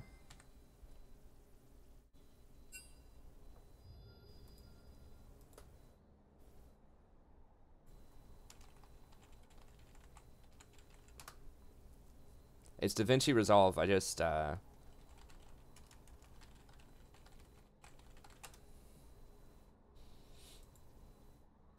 hovered it on the thing there on the desktop.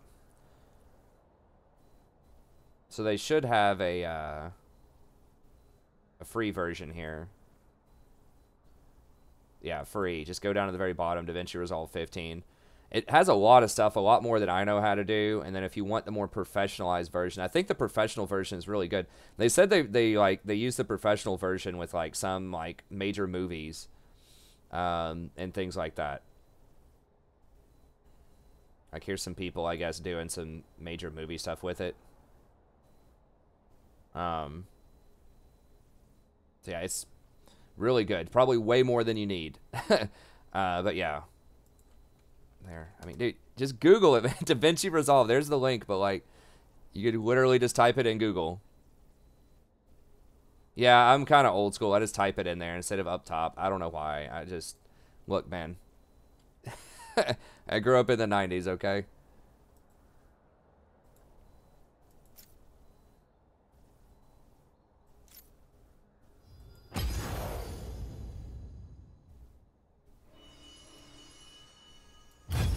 I think Cho is on the cusp of being like okay in some matchups in pro play. Lulu maybe, but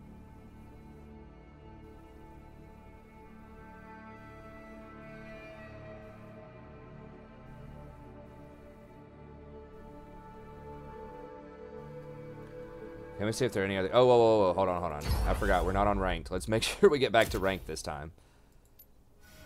It was fun, you know, getting to roll some people with Leona. Probably like some bronze or silver players with Leona, but no offense. But let's get back to a more fair game, hopefully.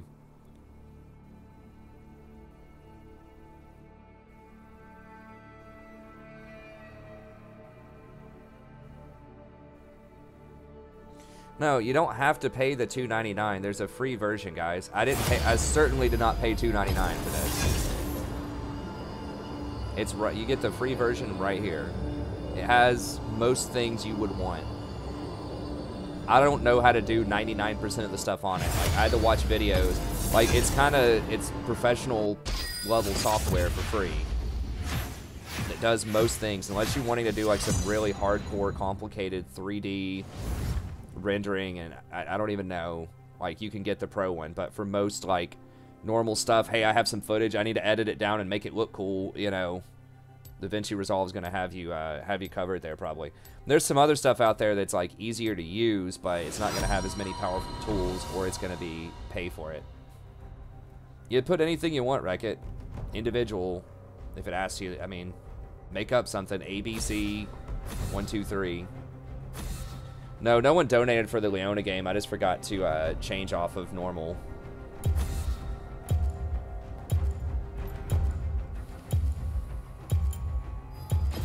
I must not fall. So I just figured I'd play something that's popular right now, that's spicy, just because.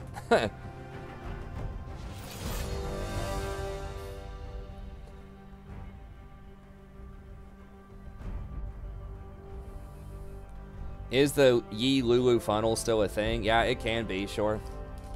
They need to nerf Master Yi. They need to take off his true damage. Yeah, it could be. I mean, you can still do that with anything. Yi is probably like the best booster champ out there.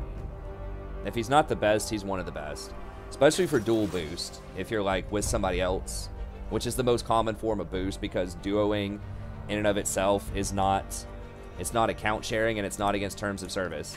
So if you pay somebody on a third-party platform, you know, you never mention that you're paying them anywhere in the client, and you just, you know, meet up with them on Discord and pay them with PayPal or whatever, and then you just start dueling with them, and they play Master Yi every game, and you play Lulu, and you guys have like 100% win rate. There's nothing really Riot can do about that.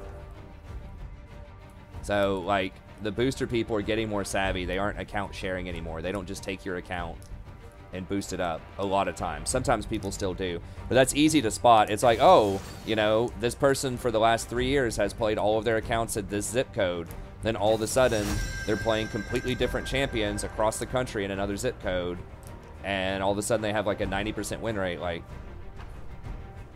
you know, I'm almost certainly gonna dodge this. We have 4 tempo champs. I mean,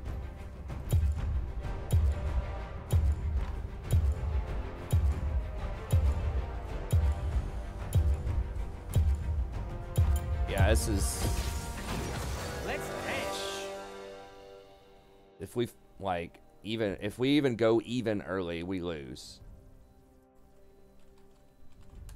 I mean, let me see if they have like an absolutely, if everyone's like 90% on their champs.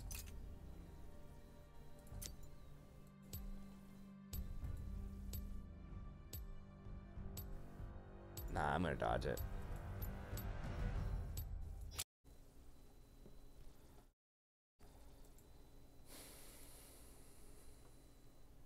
We don't have a hyperscaler. Like, you don't want Morg unless you outscale.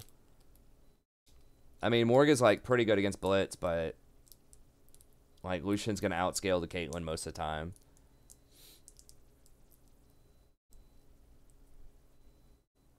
We just don't have a carry, really. Like, Karma mid is... Like, Karma mid is okay if you have something like a Twitch or a Jinx or, like, you know, just something that's going to scale super hard in your games. Like, it can maybe be alright, but still, that if your AD carry fails and you go Karma mid, you're pretty much worthless. I don't like that. I don't like Enchanter stuff that's not in the bot lane, with the exception of maybe Ivern with some comps. Unless it's like a specific strat, like Master Yi with Lulu or something. If you do go something like Karma mid or Lulu mid or something, you need to have, like, probably 2 or 3 hyper carries on your team. You need to have, like, you know, Jinx bottom, Master Yi jungle, top lane, Fiora or something. Okay, so we're just going to wait a few minutes and we'll get the next game going here.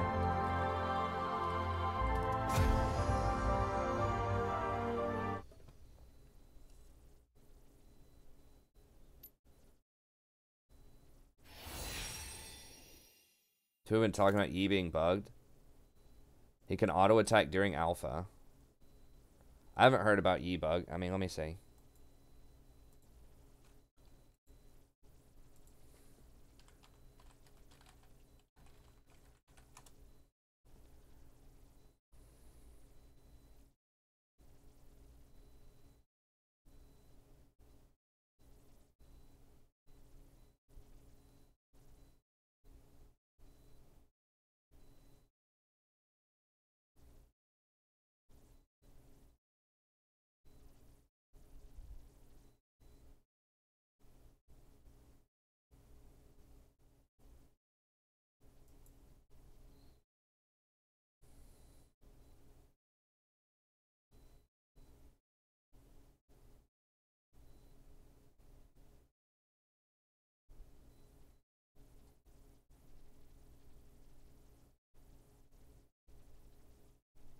No, it's actually a bad bug for Yi.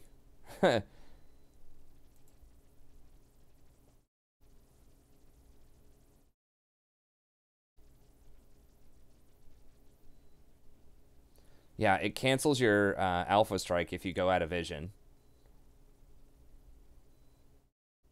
So he's actually, like, in a bad place because of that bug. So it's actually making him worse, but he still has, like, a 53% win rate or something. Which shouldn't happen on a champion that, at least on the surface, should be, like, not blind pickable. Should be, like, a counter pick type of champion if the enemy team doesn't have CC. But he has so much power, it's like, even if they have CC, oftentimes people will still pick him. They'll pick him into anything. He's got, like, a 53% win rate. So it's like his bad case, or like his bad scenarios aren't even really that bad most of the time, and he just takes over. I mean, for a champion that has almost an 8% pick rate, he averages like 8 kills a game in Platinum. I guess a lot of the other top picks kind of do as well. Evelyn averages even more, but...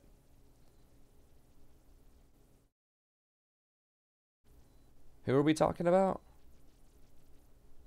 For buff on who?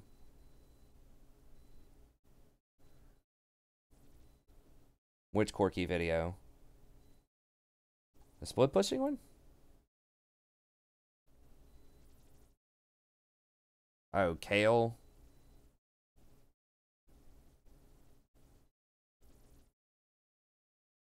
Well, you get extra gold if you use Klepto. I mean, the bottom line is Kale sucks. Like, there's not going to be anything good on Kale. So I was just saying that, like, Klepto is probably your best option because then at least you get gold.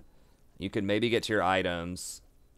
And, you know, maybe you get an Elixir of Skill so you can get it faster. But I don't even think you can get Elixir of Skill until, like, past level 11. I don't remember for sure, but I think there's some kind of, like, cutoff with that. Let's close out of some of these tabs here.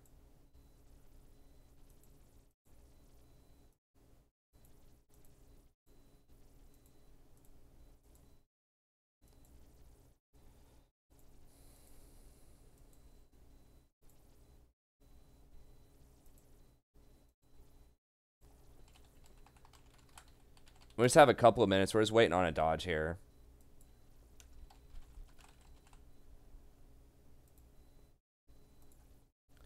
We'll see what's on the PBE. I'll put us in the, I don't know if I want to show that, though. If it's not, like, in the client, you know, there's a chance that we're going to get flagged.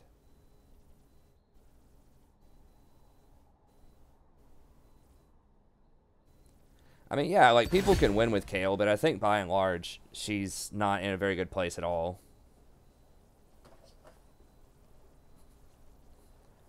Oh, you've gotten 3 skills pre-16. Oh, I see. I read that as kills. Okay, 3 skills. Yeah, I mean, you can. I mean, it's random. I think that, like, if you're proccing Klepto a lot, which you probably will in fights, you can probably count on getting 1 by the time you're 15. I don't know. I mean, like I said, it's just trying to make the best of a bad situation, I think.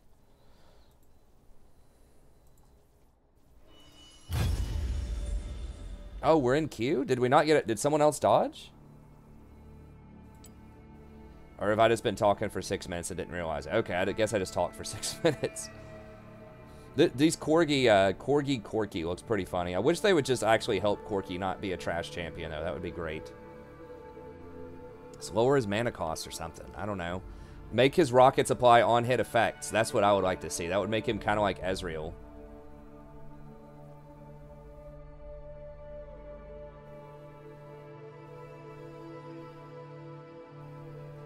No, I didn't see that, Lev.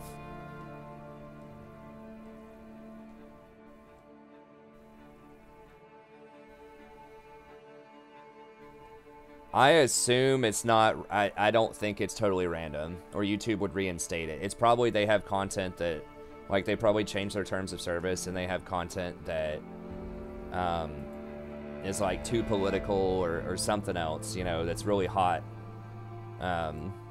Too hot to handle in terms of advertisers, something like that. But no, I'll watch it. I haven't watched it yet. Sorry.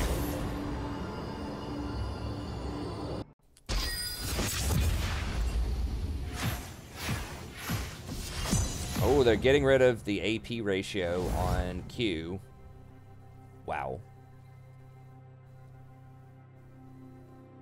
Okay, but they're putting an AP ratio on W. That's interesting.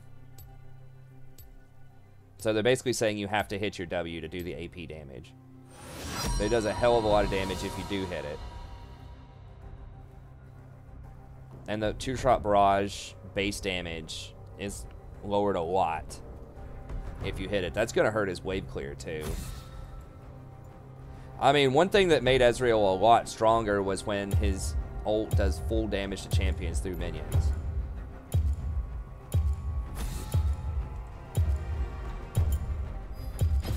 I must not fall. It's funny, like, Firewall makes a video about it. Everybody plays it. I mean, he's got like 600,000. There might have been other content creators that have been talking about it too, but...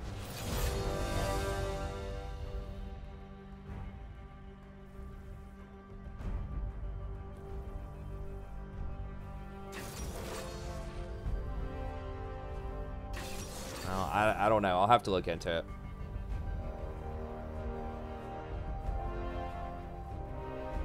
I mean, there's nothing really I can do about that if they try to. You know, all I can say is people, you know, join the... I could push my Twitter more, I guess, which I probably should be doing.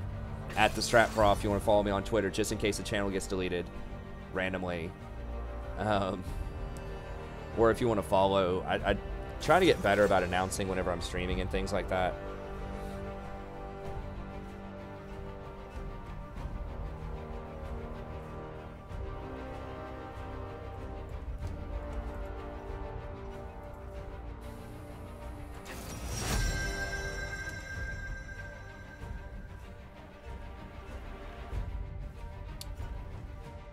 Easy will probably still be okay. We'll see. He just won't go for the double tier build. He can still go like Blather and King. Third item and probably be alright. I think we'll just go Sona. I don't know what they're going to play down there. Only you can hear me, Summoner. What masterpiece shall we play today?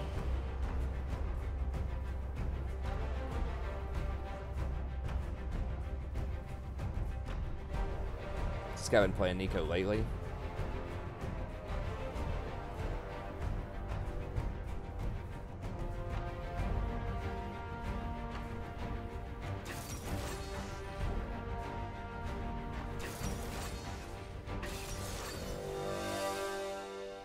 Yeah, he's alright with it. Ooh, Vagar, that's annoying.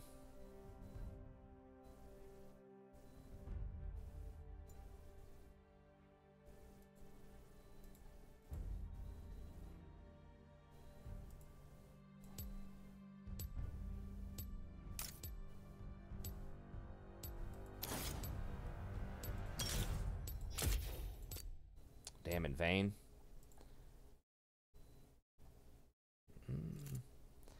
People aren't playing a lot on champions. We've got a lot of what do we call it? A lot of dabblers on our team. People that just kind of dabble in different champions.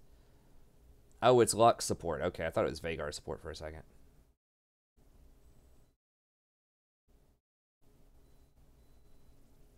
They're nerfing him because of Archangels. Like, the easier solution is just say that, like, the 1,000 mana that you get off of Archangels or Mirror Mana is unique. Just give it a name. That's how it works on tier itself. Tier has a name. I forgot what it's called, but, like, you can't have 2 tiers that are stacking up mana. But for some reason, if you complete Mirror Mana or Manamune and Archangels, then for some reason you can have unique, as long as it's not still stacking. So it's really awkward, and it's like, just make that unique so that if you wanted to buy Archangels, you'd be losing that 1,000 extra mana. You know, be losing 2,000 something gold worth of mana off of that item. You could have the interaction, but you wouldn't have the mana. So that's how I would do it. But at the same time, just getting rid of the AP build is probably okay. I don't know. It's like they're not fully committing to it. They're saying, well, you can do it, but you have to hit your Ws, not just your Qs. It's just like, I guess they don't want to fully get rid of the build. They just want it to be even more skill shot reliant.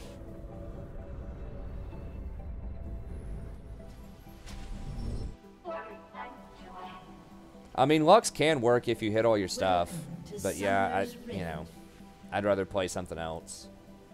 I'd rather play either Zyra or Morg or something like that if you want one of those hit them with a skill shot, blow them up chance, but I mean, she's not like the worst in the world. Dude, no, no, no! What the fuck?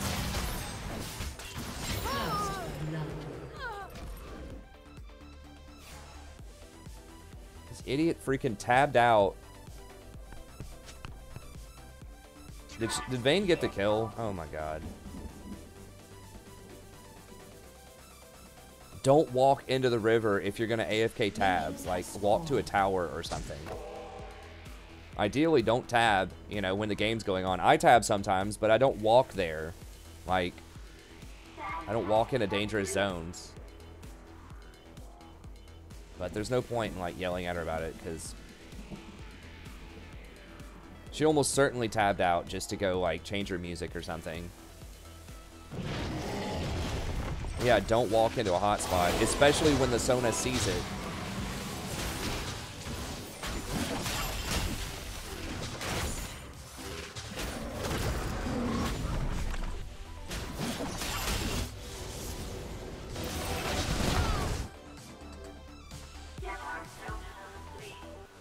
Yeah, I'm gonna be late. I shouldn't have helped on the Gromp. Okay, I missed one piece of experience there.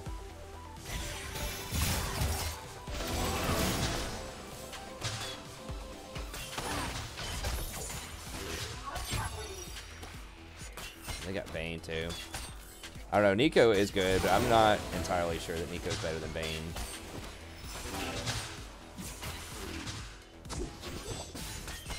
She can land the bind maybe, but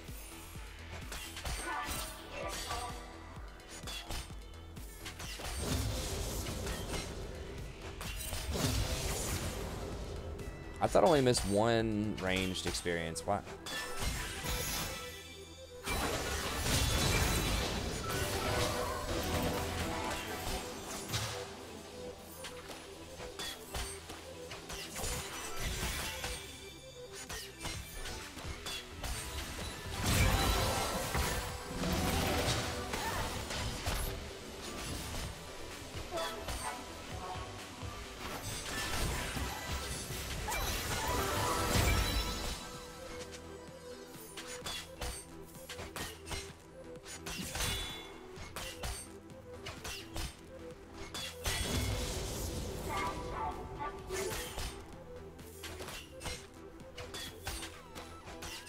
if you do hit Lux's shield on a bunch of people, it can be a pretty big shield. She's just very vulnerable to ganks, you know? I mean, Sona kind of is too, but I think Sona's a lot more reliable.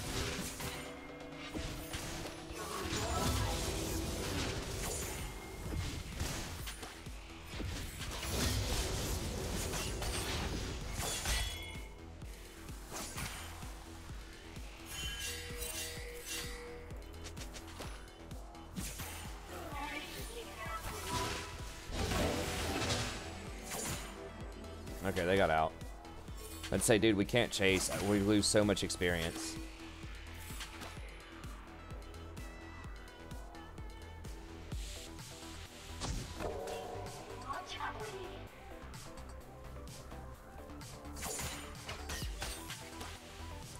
Like, before you invade, you need to look at the lanes. If you don't have priority in the lanes, unless you're something like Nunu or Ivern maybe, or Shyvana with her ult up, like, it's extremely dangerous to invade. Unless you have something where you can get away. Even then, it's like, it's sketchy. I think people just too often assume that, like, your lane can get there just as fast as their lane, and that's just not true if you don't have priority in the lane. Okay, nice. We got a kill. Where was that top?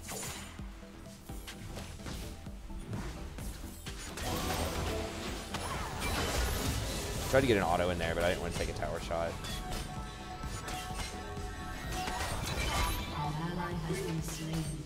For real, oldest trick in the book, teleport directly back to lane right after you die, gets a kill on a champion that has no skill or no CC. Disappointing.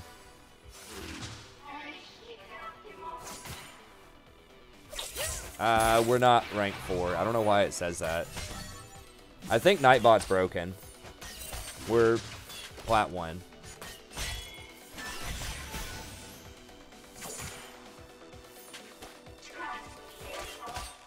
So yeah, I don't know why that's wrong, but I know they changed for this season with the different positional ranks or whatever. It might be looking at like my mid or my jungle rank. Those are both plat 4.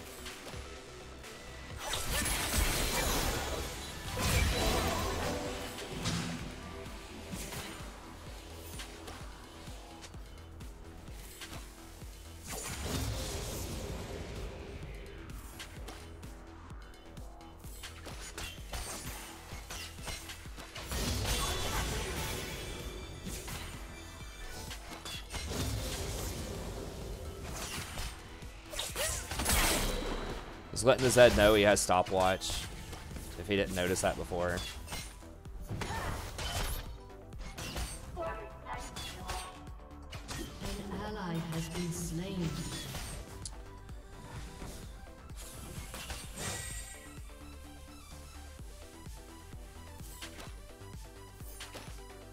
Okay, we are up a lot of CS now. That roam actually gave us some lane priority.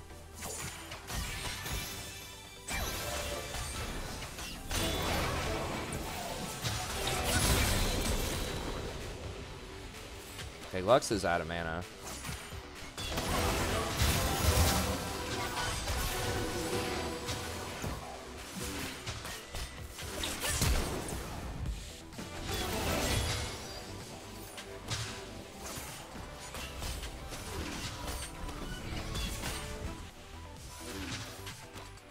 Gragas could be coming down here. Sejuani's kind of in the area. Gragas is destroying her on pathing, though. He's way up in CS.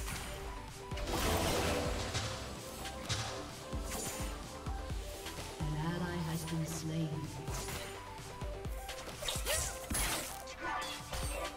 Yeah, he has barrier and he has stopwatch.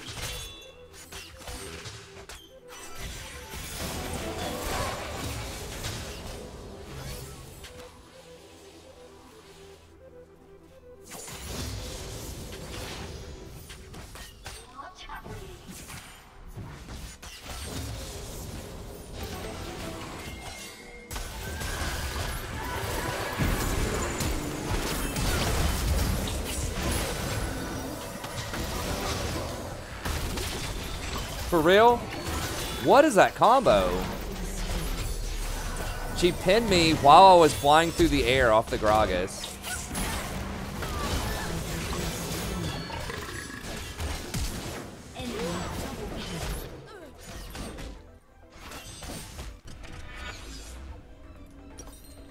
Sedge is not 6. Why the hell does it say this shit? What the... I don't know why that annoys me so much, but it's like, no shit, stop. Spamming that. It's like, you can't buy any potions if you're max potions. Maybe there are a bunch of people complaining about that or something. Damn it, we had a really good lane too. I thought we were going to be able to outplay the Gragas. Because Lux didn't have any mana.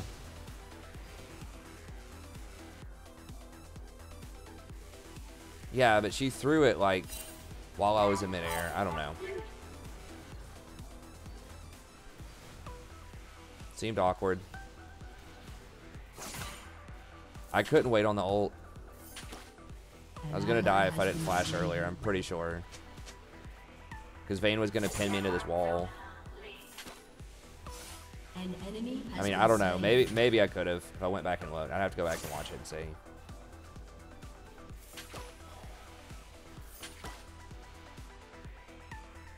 If Nico would have turned around and kept attacking the Gragas, I think we could have killed him. So I put quite a bit of damage on him after he stunned me. Vayne got both kills. Or she got 1 kill. She got the free one from Sejuani at level 1. We might get emoted on this one, boys and girls. We'll see. We're getting out jungled like 1,000,000 to 1. I guess we should have backed up. I just misread the situation. I thought we were going to be able to turn it. And I knew Sejuani was on our side of the jungle. I was even talking about it right before Gragas came. I was like, if Gragas comes, I think we can beat him.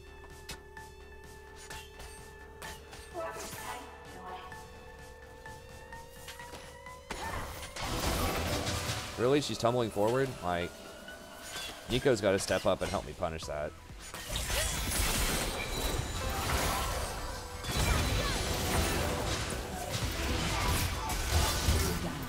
And I'm going to get pinned into the wall.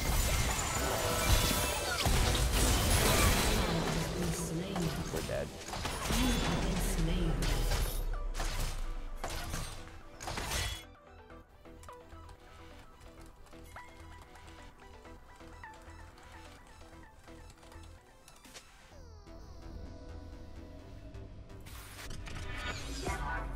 Shut down.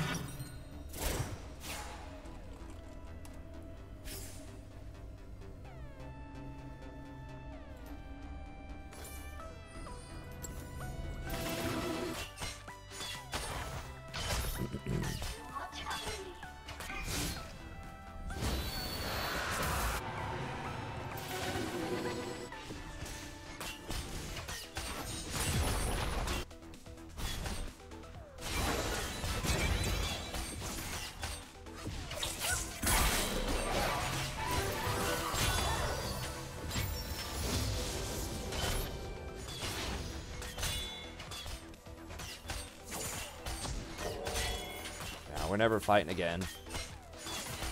Probably. I mean, the Lux was so far out of position. Like, she keeps walking up. We're just not punishing anything that they're doing.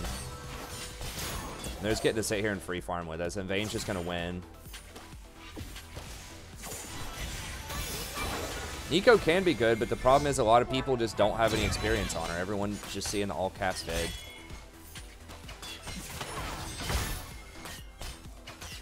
But, like, this guy's problems aren't Nico specific. He's just not punishing, like, the Vayne when she's, like, tumbling forward into the minion wave. And Vayne's just stronger in general right now. Yeah,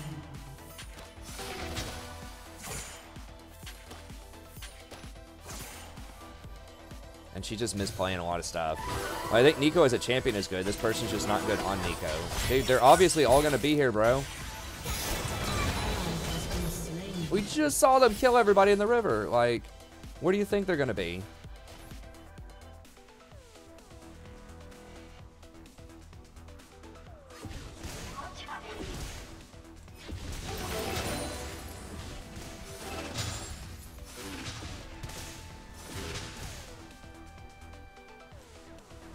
Well, Vayne's got 4 kills, so she's probably got boots, Blather, and King here.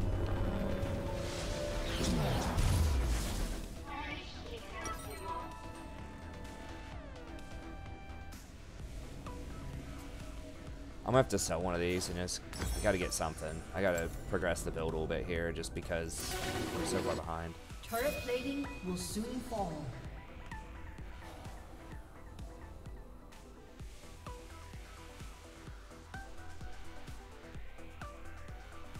What is PO? Oh, is that Path of Exile? Are there leagues to that? I don't even know how that game works. I thought it was like a Diablo kind of thing.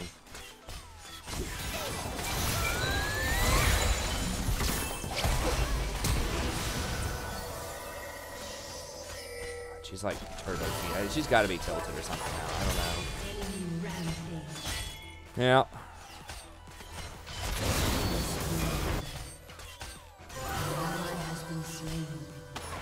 I should have just dodged this. I guess like no one actually plays their champion in this game. Like the only person who plays their champion was Darius, and he has like a 40% win rate on Darius. Everybody else is like under 10 games on the champ they're playing. Enemy killing spree.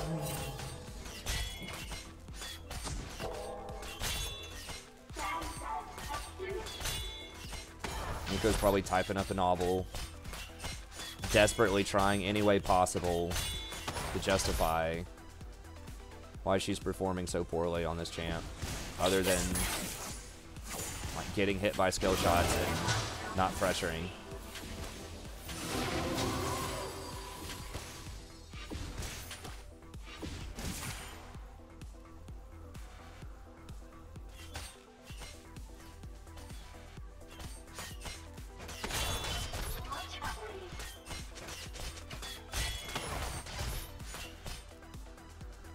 Well, Max, I mean, as I always say, when someone comes in and says, hey, my team's not doing well, or X champion's feeding, or whatever, you know, it's always the same answer.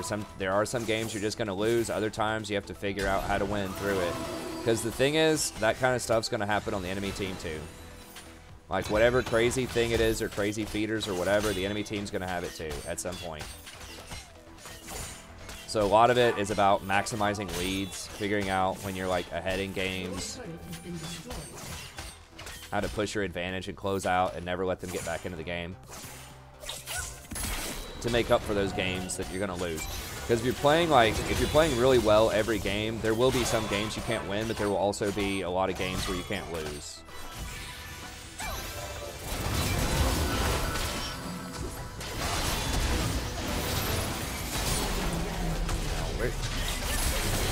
She flashed my ult.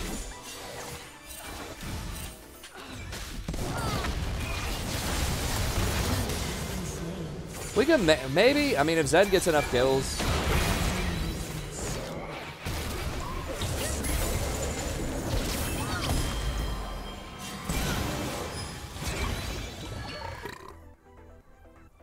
I know it doesn't feel that way, but that's like a problem of psychology, not a problem of league. Is that we just remember, we remember exceptional things, so we remember things that are outside of the ordinary, so it can make things that aren't normal feel like it's normal. And then we also tend to remember bad things more than good things, because bad things elicit a stronger sort of emotional response from us than good things. So when you combine that, you're going to remember your bad games with feeding players more than you'll remember your good games where the enemy team had feeding players. But it happens the same amount. If you play a lot of games, or not even a lot, if you just play like 100 games, and if you could objectively go back and look at every game, just go on op.gg right now, look at your like last 20 games, anyone that's curious, and just look and see how many times the enemy also had a feeder on their team. They had someone that was like 1 in 8. I'll guarantee you it's almost always going to be relatively symmetrical. There can be some outliers. You know, you can have teams that are really, really bad, like 10 games in a row, but it's going to be rare. I'll guarantee you there's probably going to be more feeders on the enemy team than you're remembering, though. Everybody out there, even me. It's just how it works. So that's part of it. The other part of it is I think there are way more ways that you can gain advantages in the game and punish people than most people actually realize.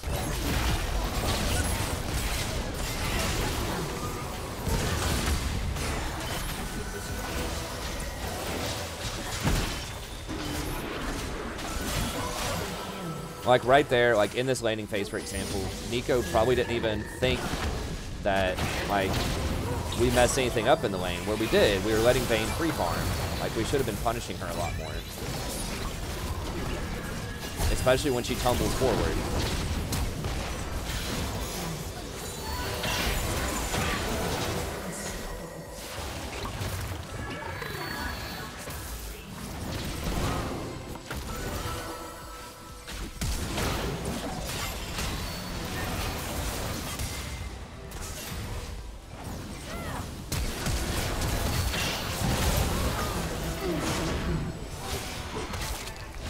But like, and it may not seem like much, like, oh, Vayne got away with a free tumble, you know, tumble forward into a creep. But if you do that a lot during the laning phase, those little things add up a lot. You know, just think about it. If you could have landed before someone backs, even if you land like 5 more auto attacks, you know, that's going to be like 200 damage. And just see how much HP, you know, you could have gotten off of them. And 5 is a conservative number. A lot of people could get off, you know, 10 more auto attacks. You know, just anything you can do to punish.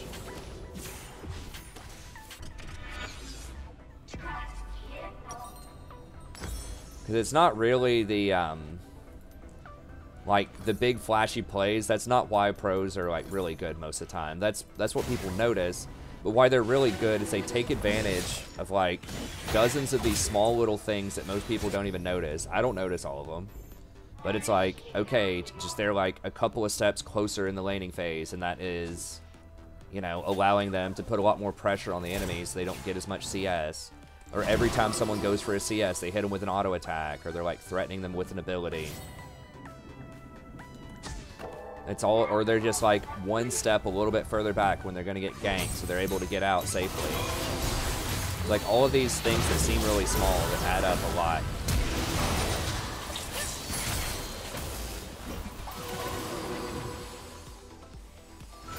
So just learning how to take advantage of as many of those, like spot those opportunities and take advantage of them as much as possible.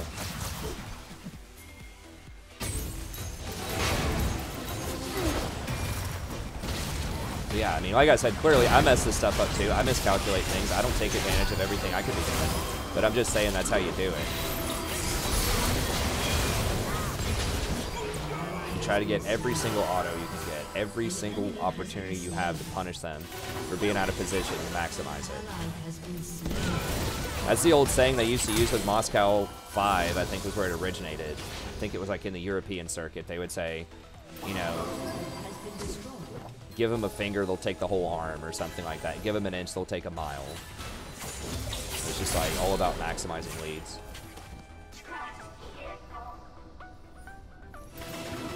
But yeah, so that's why it can feel very frustrating. Like, how do I win these games? You know, I've got all these feeders on my team. It's like, well, are you doing everything you can possibly do to maximize your chance to win in these games? There will be some games you can't win, but there are plenty where you can, and you just may not see how.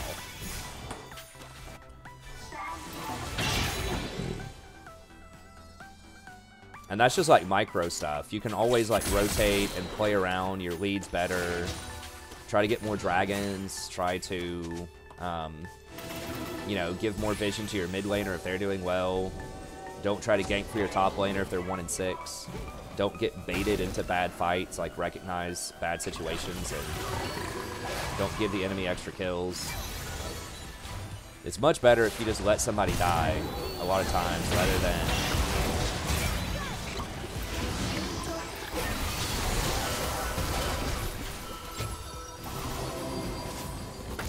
if you just go in and give them extra kills.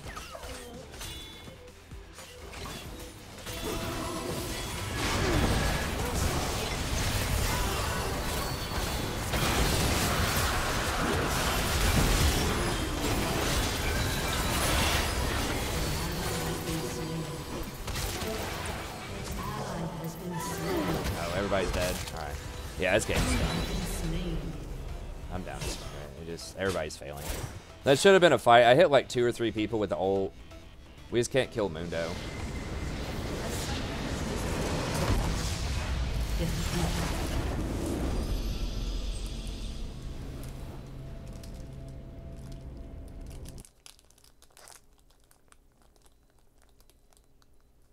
So we might get demoted off of that. If we do, just keep going.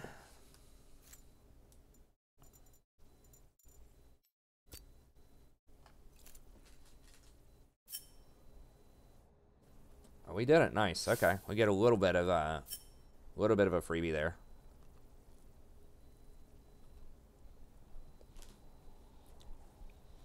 Yeah, especially in lower elo brackets, people will give you chances to get back into the game.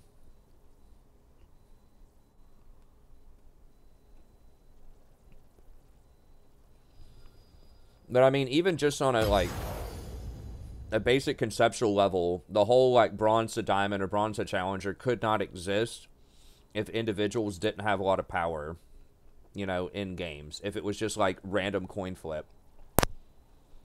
That's why just like the basic logic of it doesn't make sense. Because if it was just luck,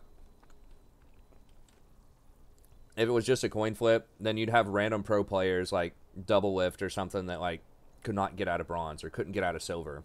Because it would just be luck, right? But no, it's the same people every time in Challenger. Most of the time, it's like 90% the same people. And you have people every season that do these like bronze to challengers. You got like I Will Dominate. All sorts of people do it, and they'll have like over an 80% win rate doing it. And that just couldn't happen if there was no way out, you know. A lot of times people just aren't good enough to do it, or they don't understand what they need to do. I think that's the bigger issue, is like people see when you miss skill shots, right? It's like, you know, if you're having a bad game in terms of like, okay, I missed my flash, I missed some skill shots, I got caught a couple of times, you know, that stuff's fairly easy to identify. But with a lot of people, even if you went back and had them watch a replay of their game and you asked them, what did I do wrong here? A lot of times they won't even know. They can't even spot, even in a replay, watching their own gameplay, what they're doing wrong. That's why coaching sessions can be so helpful a lot of times, to get someone else to help you see that perspective. But yeah, because it's those little things that add up, right? Well, you didn't land these extra autos. You weren't aggressive enough in the laning phase, or you should have rotated a dragon after this play, but you didn't do that. It's like, it's all the stuff that... It's all the lost opportunities, more so than the mistakes, I think, that hold people back. Like, the big mistakes can hold people back for sure, but, you know, that hopefully is not happening all the time if you're playing, but a lot of times people can go hundreds or thousands of games without, you know, being able to fix the smaller things.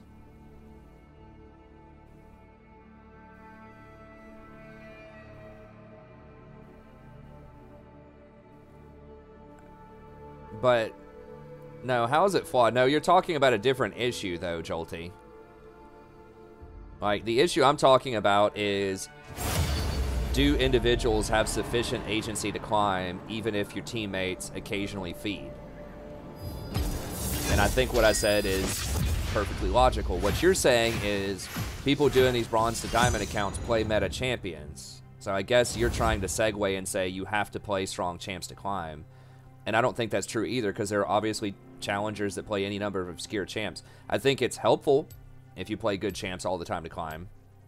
But I don't think it's the champion that makes the player. I don't think just because, you know, you play whatever the best champion possible is and you're in bronze, that you're automatically going to have a 90% win rate. And on the flip side, I think if you're a challenger and you're playing, you know, the worst champion in the game, doesn't mean that you can't have a decent win rate and climb. Those are two extremes, but... you know, playing strong champions helps, but there's lots of stuff, like, just game knowledge stuff you can do as well. I must not fall.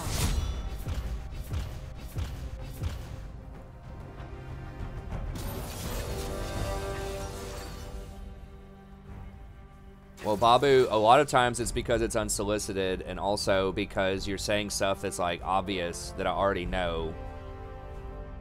And it's, like, the tone of it.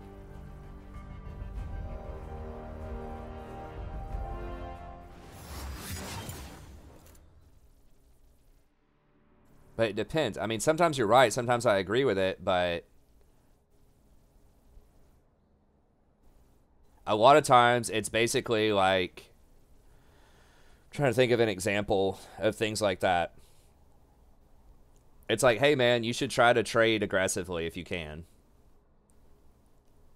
It's like, well, no shit. Like, you know, that's how it seems sometimes. There are some things that are like, you know, higher order stuff that I agree with. I'm like, yeah, you're right. That's a good point. But sometimes it's like really obvious stuff that maybe I just mis-executed on. It's like, hey man, don't get hit by a blitz hook. It can kill you. It's like, yes, true. You know.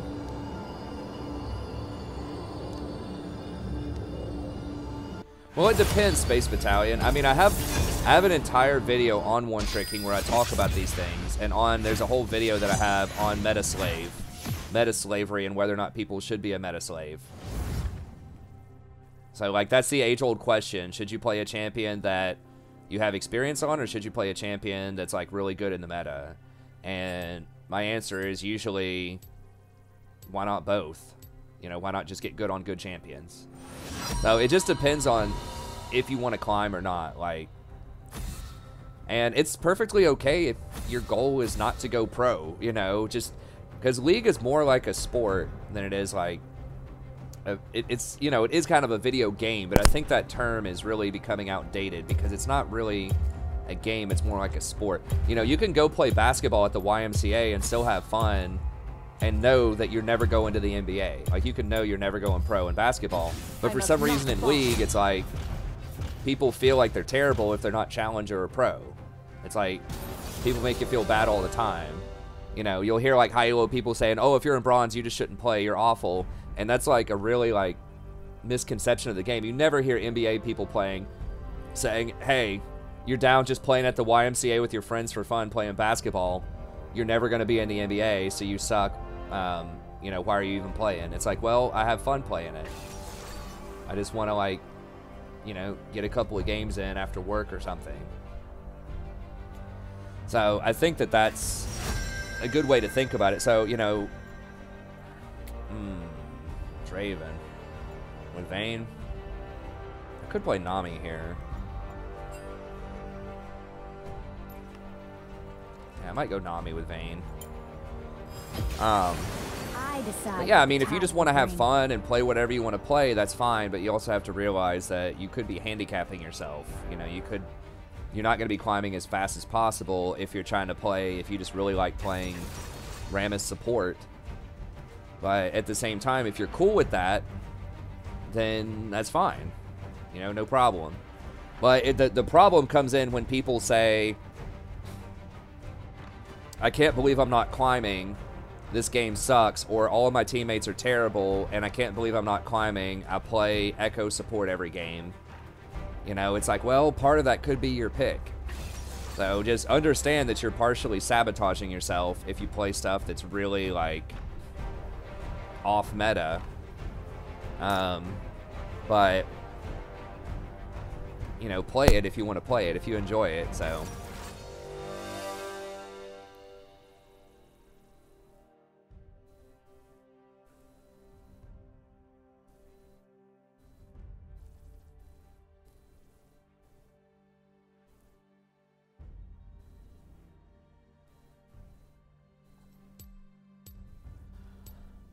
Yeah, I'm going to take Exhaust because we have Nami here. Or, because we have Vayne, I mean to say. We don't have a lot of kill threat. I probably should have looked this up, but... Nah, I don't like Braum. Not under Challenger.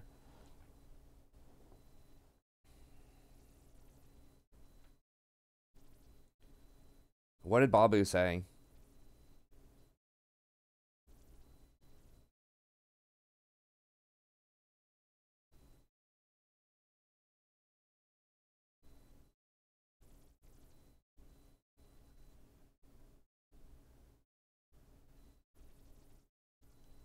No.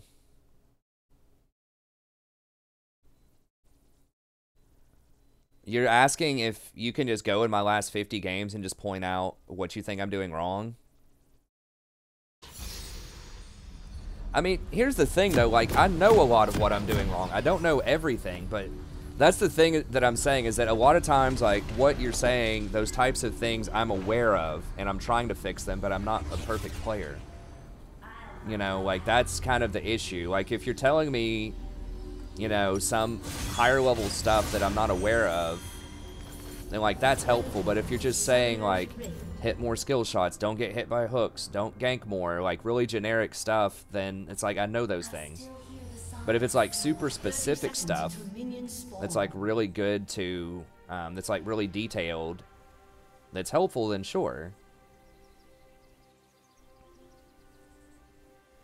You know, if you want to say something like, I'm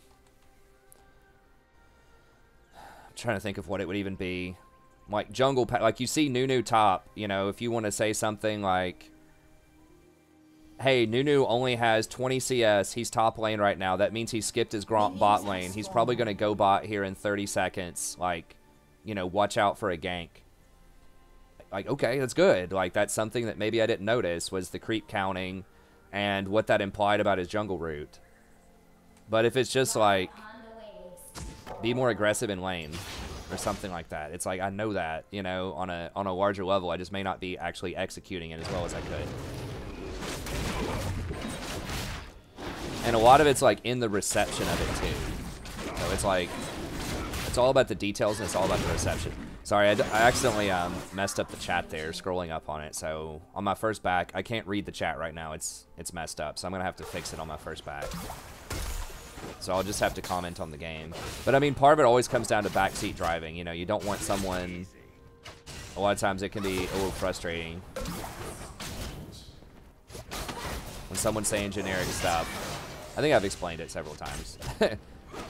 With like the backseat gaming stuff. Even though I know your intent's not malicious. It's just like, sometimes it's, you know, can be frustrating. Depends on the moment too, like if we're losing the game really hard or if we're winning the game. I try not to be too much of a fair weather, you know, player, but at the same time, like, sometimes unsolicited advice can be particularly annoying if I'm like on a 6-game loss streak or something, you know what I mean?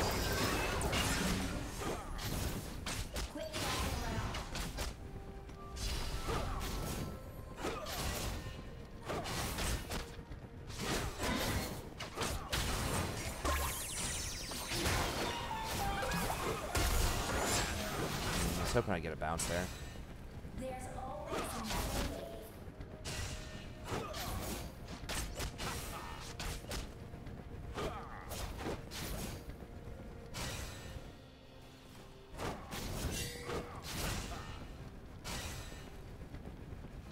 Are you down here or something? I was hoping we get a bounce there.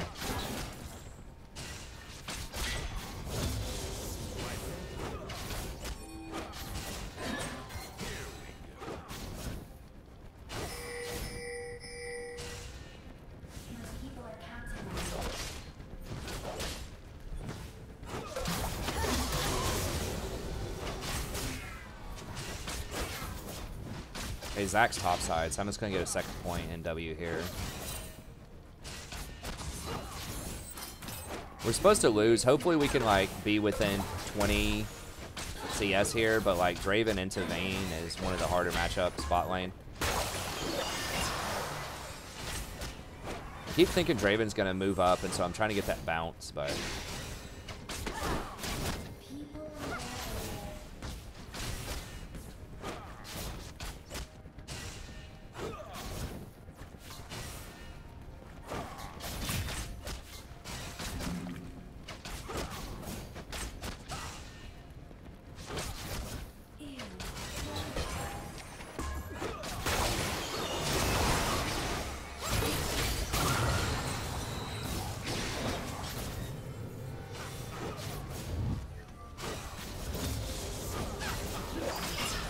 I'll go ahead and throw that heal on her just so I get the 15 or the 10% bonus off of Revitalize. Usually you want to get bounces when you heal, obviously, but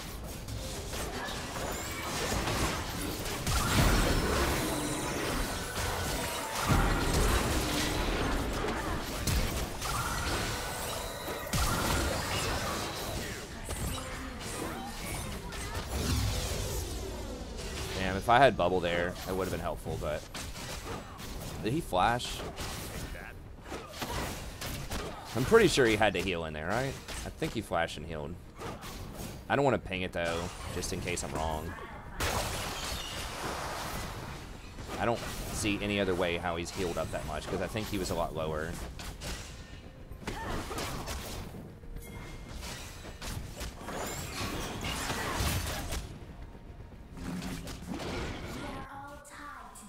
He's not going to be able to get over there fast enough.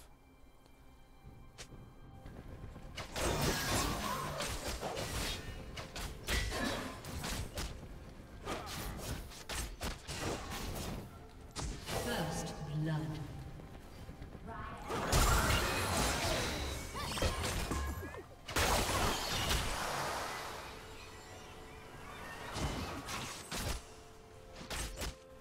Okay, we're not even down that much anymore. It is pushing into him, so we're going to be down a little bit. Did he back? Yeah, I think he backed. Okay, nice.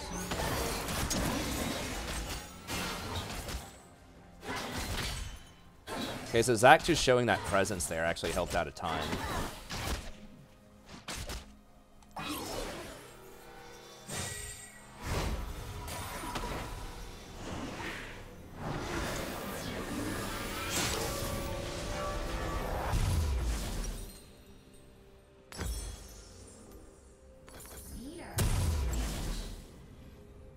Get a control word here. Okay, so we're actually up on CS after... Well, he's going to catch a lot of it probably, but it's actually really good that we're not down a ton. Okay, let me get the chat back here.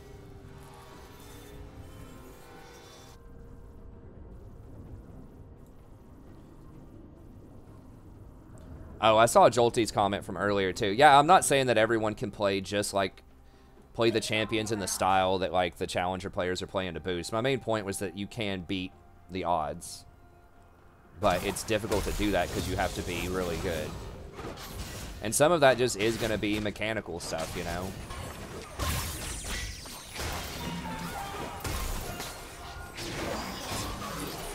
It's kind of like saying, if you want to be in the NBA, all you got to be is 6'7" and you just go dunk the ball on people. It's like, well, I can't because I'm 5'9".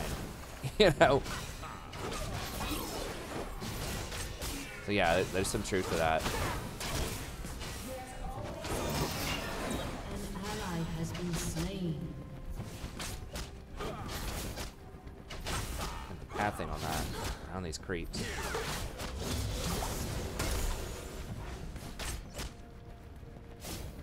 Who's dying? Echo's feeding. My people are counting on me. Hopefully Teemo goes like... He's gotten 3 early items, though, to get that advantage on Malphite.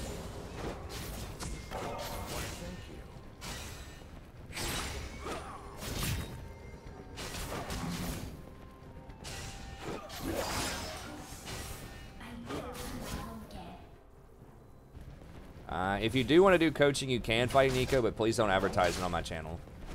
That's direct competition with me.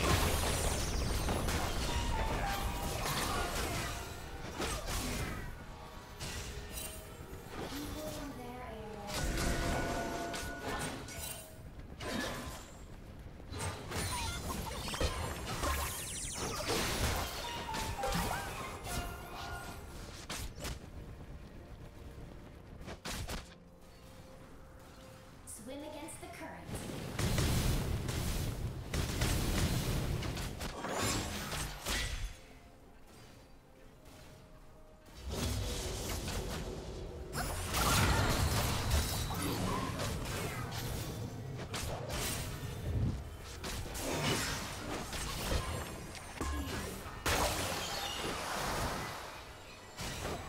We're still not that far behind. It feels like we're getting crushed in this lane, but we're supposed to lose to Draven, but...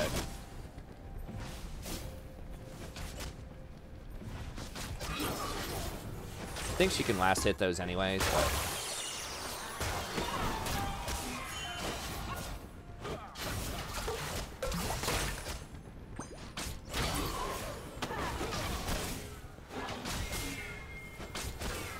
Hey, Draven doesn't have any lifesteal, which is nice.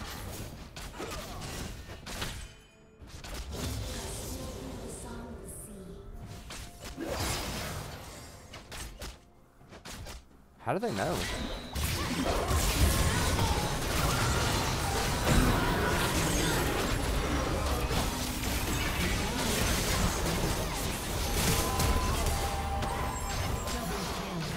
Okay, there we go. I maybe could have flashed some of that. I think I was pretty much stun locked. Maybe I could have flashed faster. I probably could have flashed faster. That's awkward.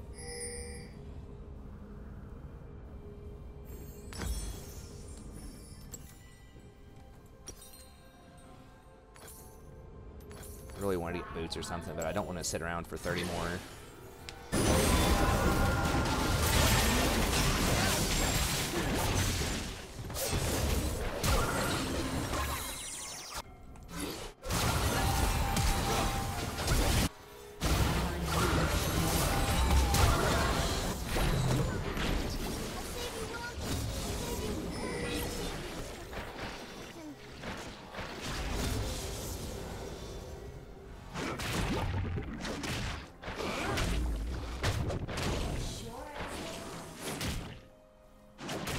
Dude, don't push it. You. Oh my god.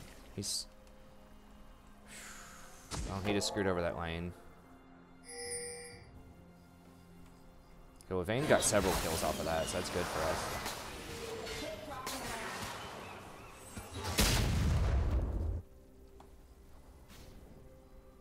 I'm like 5'9" or 5'10". I don't know. I'm like 5'9" and a half. Not so. I think that's taller than average, but not that much. For like American, I guess European ancestry, you should say, type of people, I think that's about average. Some cultures, you know, the average is a bit shorter. Some it's taller. It's so gross that she gets that off of just Sork shoes. That much damage, but.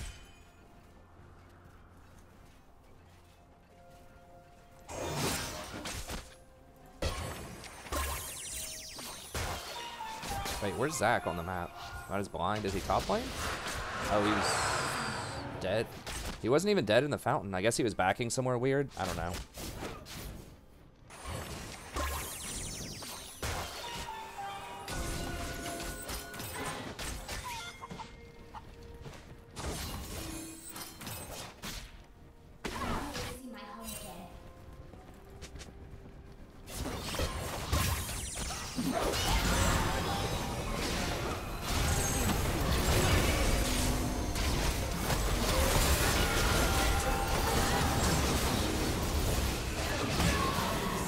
Like, we knew they were there. I pinged it.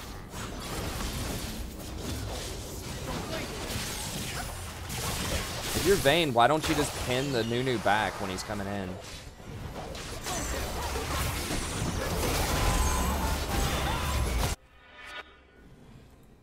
It's about to be a slaughter. An ally has been slain.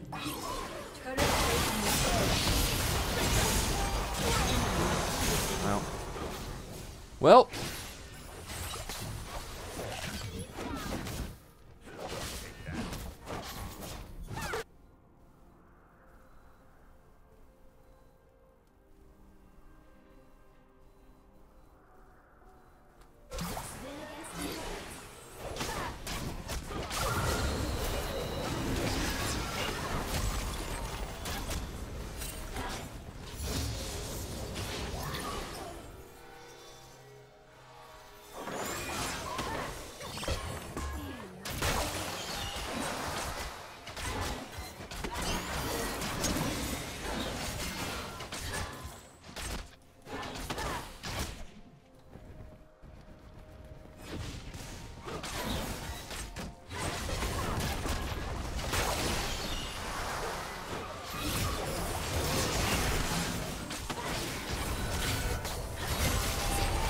Wait, how the hell is this dude moving so fast?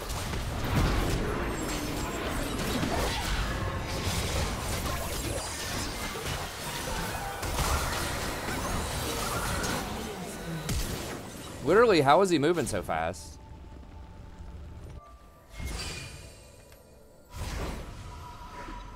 I'm looking for something in his kit that makes him move like 5,000. I mean, I know the snowball, like, you go faster, but it feels like he's running in like way faster than my snowballs are when I'm Nunu. Maybe he has it charged up more or something? I'm like, is he using his ult first before he goes in so that he gets Nimbus Cloak? Because I haven't seen him use his ult in these fights, so is he just like tapping his ult to get the movement speed and then he starts the snowball? Is that what it is? It feels like he's going too fast for like a normal Nunu snowball. Without like Moby Boots or Deadman's Plate or something.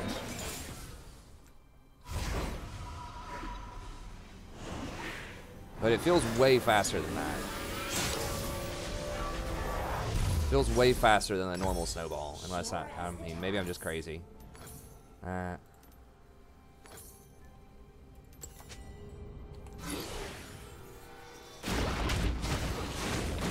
feel like if Vayne didn't get hit by that bubble there, then we would have had 2 or 3 kills. He does have tier 2 boots, but I don't know. It seems like he's going really, really fast.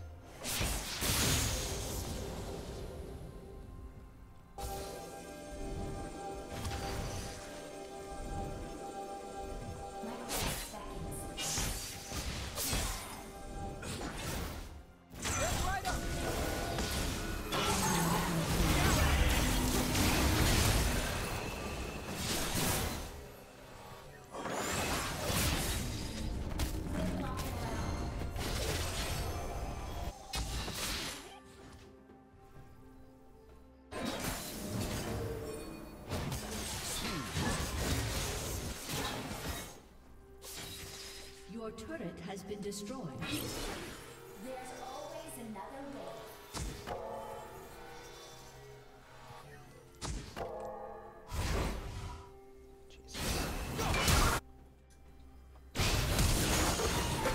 Enemy is unstoppable. Shut down.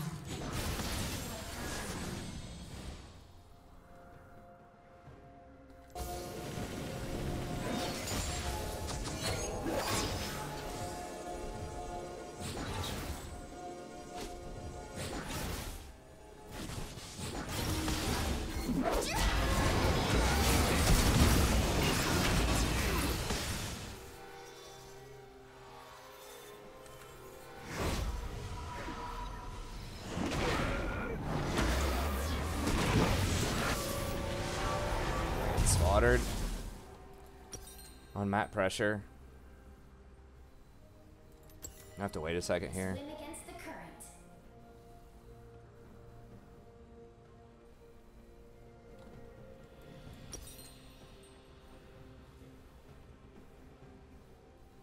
I don't think that's possible. That's not a Riot thing. That's like a modern technology thing, you know. It's the other side of the world. It's like thousands of miles. Like, there's going to be ping issues on that. Unless, I don't know, they do fiber optic across the Pacific or something.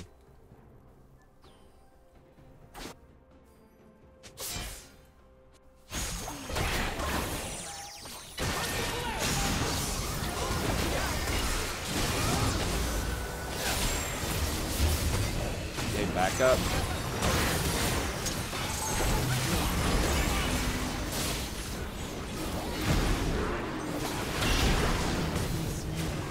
His act doesn't know what's going on.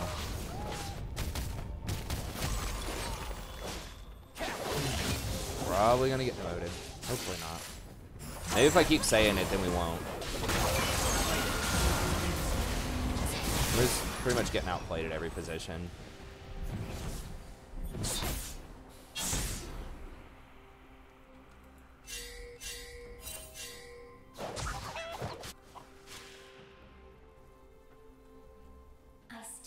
They have, feels like they have an infinite number of wards that they keep warding over these ridges. It's like, that team has such good vision control.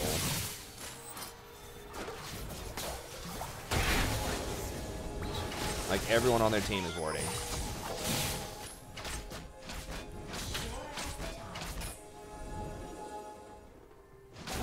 What the hell? Why is there a ward there?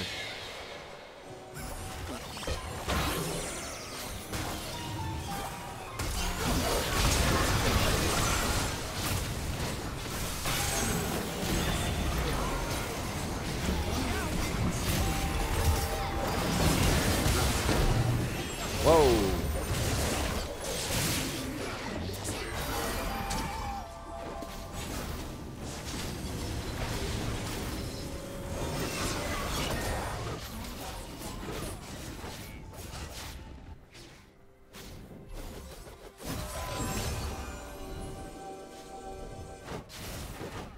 Hey, what's up, Damien? I mean, I guess we're close on CS. It's like the jungle difference, though. The meme is real this game.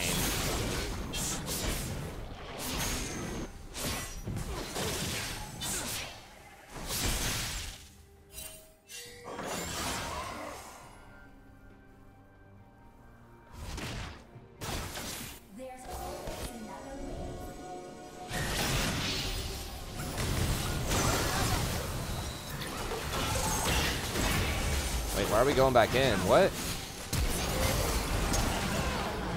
The fuck? Why did he turn around and go back in? Zoe, was it like full health?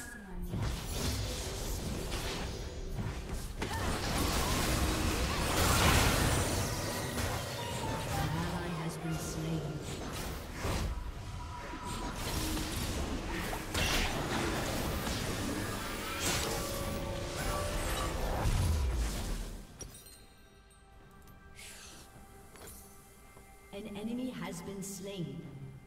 We are all tied to the ocean. Well, the internet's fine tonight. I've got a guy coming in to look at it on Wednesday.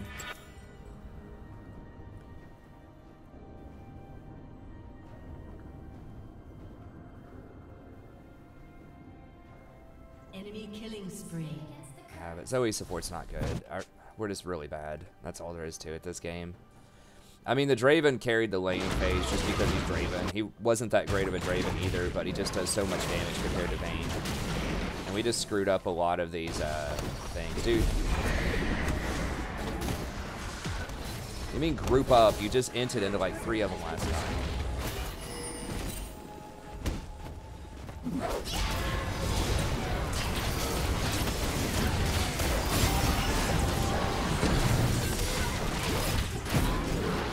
I didn't know if he still had his ult or not.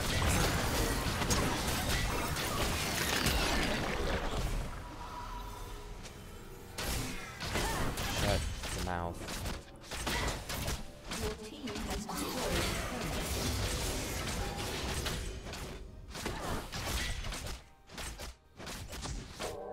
a turret. Your turret has been destroyed.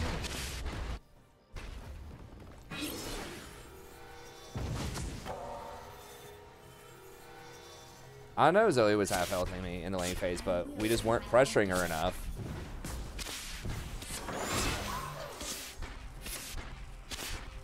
Yeah, she does a lot of damage. You can play like Annie in lane or something too, and yeah, Annie can one-shot you at level 6, but that doesn't mean that Annie's like a good support.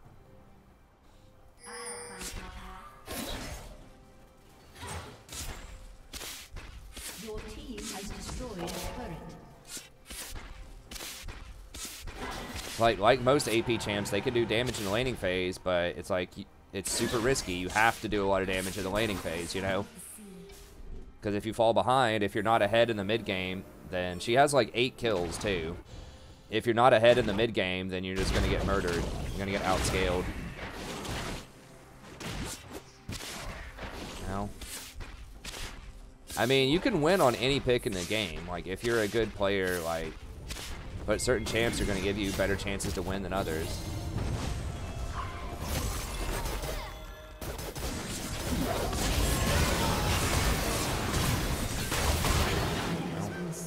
Double wave, double bubble. That's all I can do. Is he on hit Teemo? No, he has decent items, but... It's like saying I could tell you, like, not to go spend your whole paycheck on lotto tickets, but, you know... If you do that, you could still win money. Like, it's possible.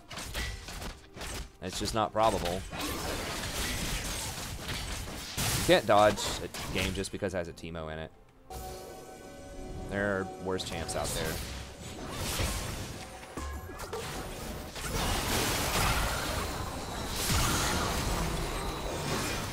I mean, the rest of the team look fine. I mean, their team isn't like Sterling either. They have problems too, potentially.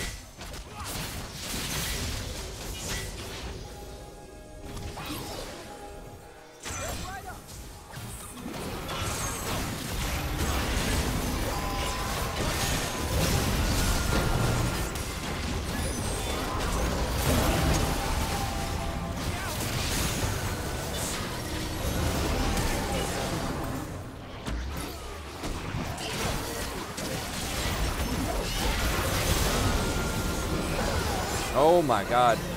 The damage is real.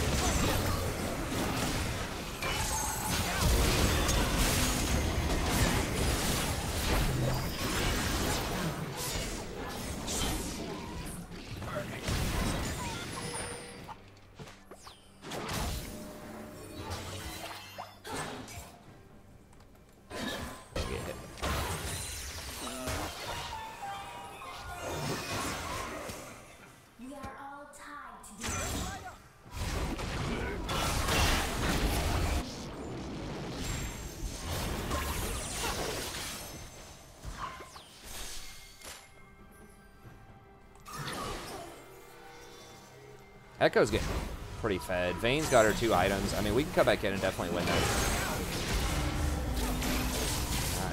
Can I buy, please? Just stop trying to force this fight. We don't have vision. Vayne's bottom.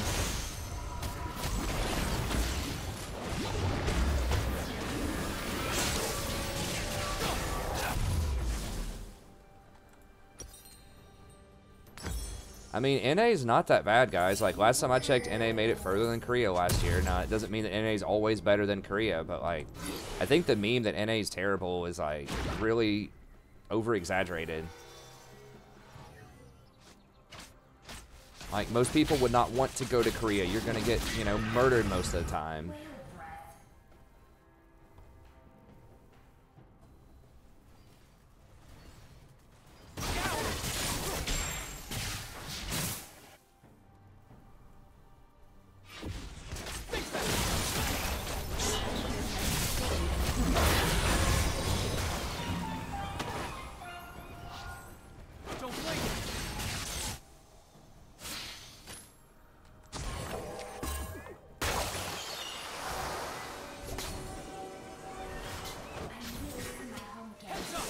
You gotta really watch out for that Nunu engage.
Really neat. Like, if I had mobility boots, I maybe could have turned that around. They kept running away from me. I was getting cut off.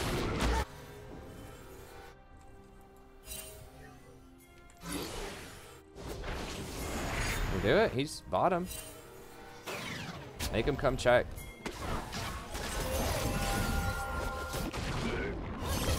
Yeah. Go. Draven's bottom. I mean, I guess we didn't have Echo with us, but I think Zach could have forced some flashes.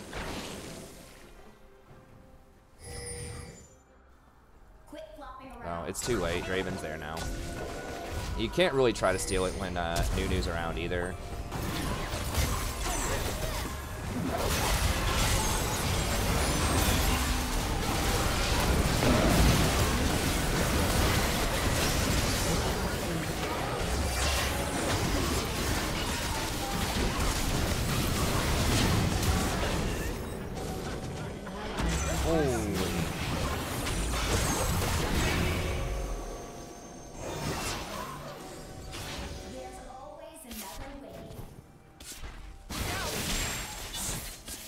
What do you mean? Dude, you queued to the front line.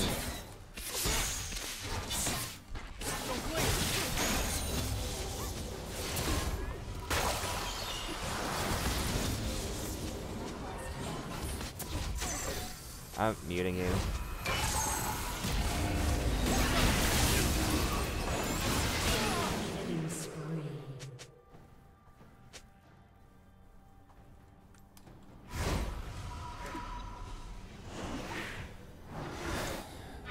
I'm not trying to get tilted. Fucking idiot queues into their team, dies immediately. Nami, CC somebody! It's like, dude, I'm the one that started the fight. I hit like 2 or 3 people with the wave, knocked Nunu out of his ult immediately with my bubble. I'm on the back line, CCing and peeling where you should be.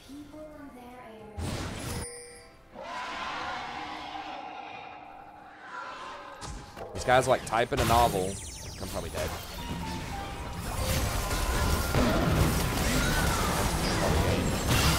Vane's sitting there typing a novel and didn't rotate up. We probably couldn't have contested that Baron anyways, but maybe.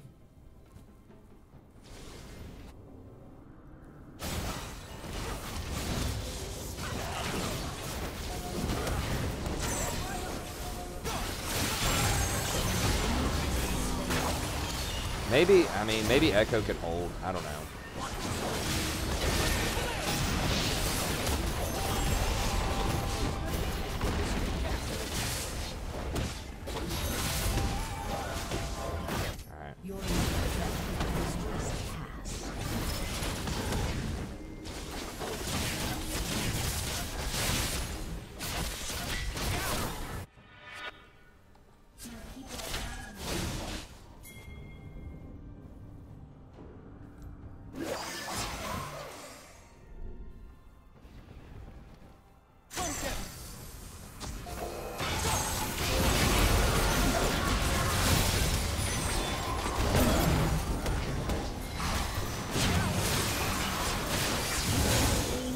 Run him down.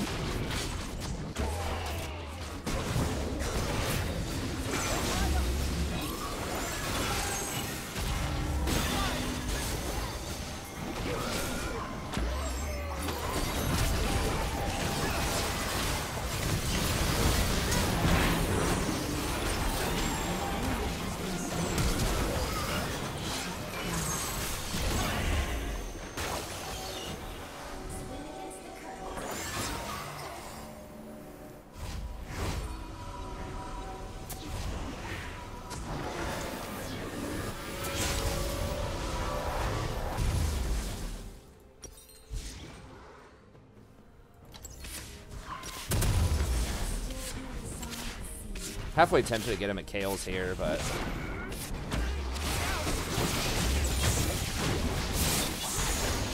it's like she needs to get a GA or something, man. I don't know. Like she literally flashed into basically melee combat with that Rise.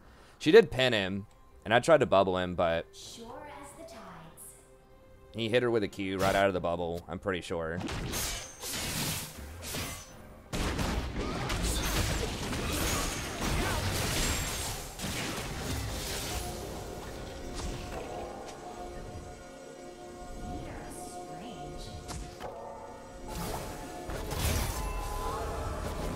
We don't have Vayne. We gotta wait on Vayne.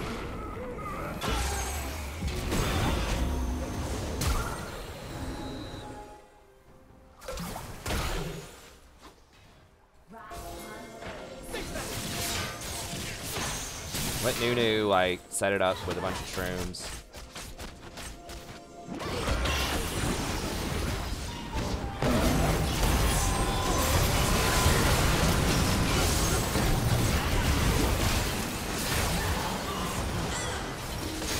It's probably game. Why are there 0 shrooms in here? Like, that's what I want to know. Like, where are the shrooms? We had full vision control of this area. There's not a single shroom. Hit him into the wall.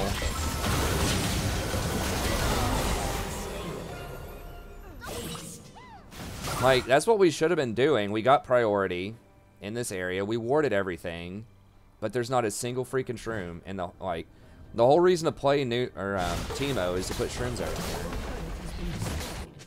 And then Zach missed like a point blank E, and they just blew everybody up.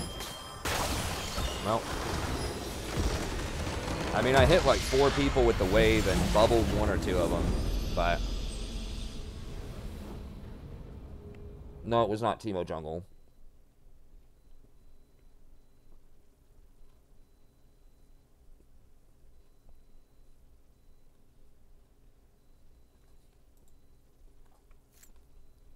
I mean, they just played better than we did.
Okay, well, we miraculously got one more chance here before we get demoted. We had a lot of problems. We were pretty lucky to even come back into that game to like have a chance. Because we were getting smashed early. That echo really was a main reason why we almost got back in, but what even happened? I don't even have the channel up right now, but I'm not even sure. Like, I know we got pinched in last time and like blown up. I think he went for the Zoe. Like, we knew they were around Dragon. They were positioning around Dragon. So, like, you can't... And we knew Vayne wasn't there. That's why I was, like, don't go in, because Vayne was getting red. And we didn't have any mushrooms. Like, we needed to... Like, our comp should have been... We tried to... Well, our comp didn't really make a lot of sense, honestly. Like, everybody's just playing solo queue champions. But, like, in that moment, we needed to, like, put mushrooms down everywhere around the Dragon or any objective. And then when they come in and they touch one of the mushrooms, that's when Zach goes on them. And then when Zach goes on them, that's when I use like waves and bubbles to follow up. But that should have been our engage, was a mushroom. They walk over a mushroom. They take a lot of damage. They're slowed. Zach gets like 100% hit on them with his E unless they flash. And we win. And then Vayne just like stays on the back line and just hits whoever's closest instead of queuing into Rise on the front line. Hey, what's up, Sean? Congrats, buddy.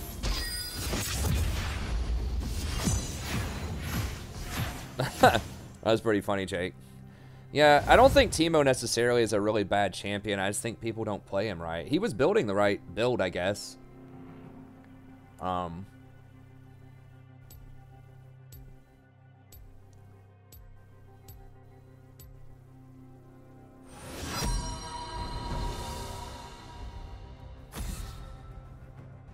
Huh.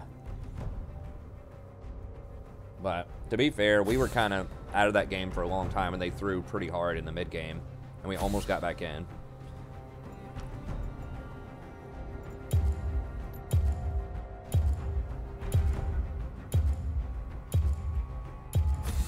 One of my favorites is always when people are like, enjoy this elo, you know, and they've got like 500 games in platinum, and they're like platinum too. It's like, dude.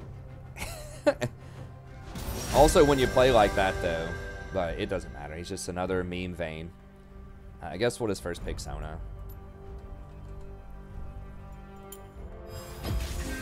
Only you can hear me, Summoner. What masterpiece shall we play today? I did play some XCOM 2.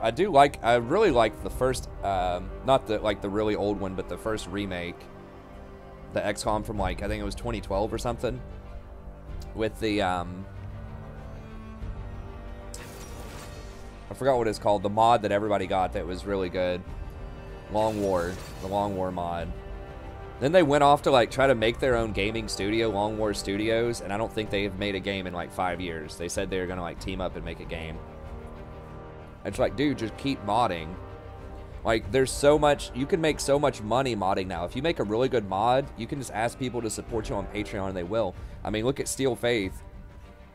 I don't remember how much that dude was making, but it's something like 20 or 30,000 a year just from Patreon.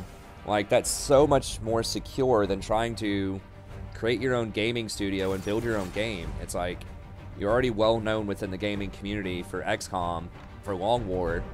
Just keep coming up with really good, awesome Long War content. Start a Patreon. If you build it, the people will come, you know? Like the old Field of Dreams. Let's see what we're working with here, because if we lose this game, we're getting demoted, so we need to look at this.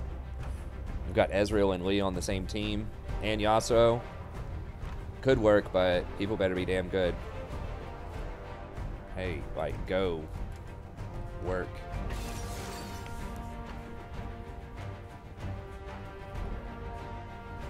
We've got a gold one.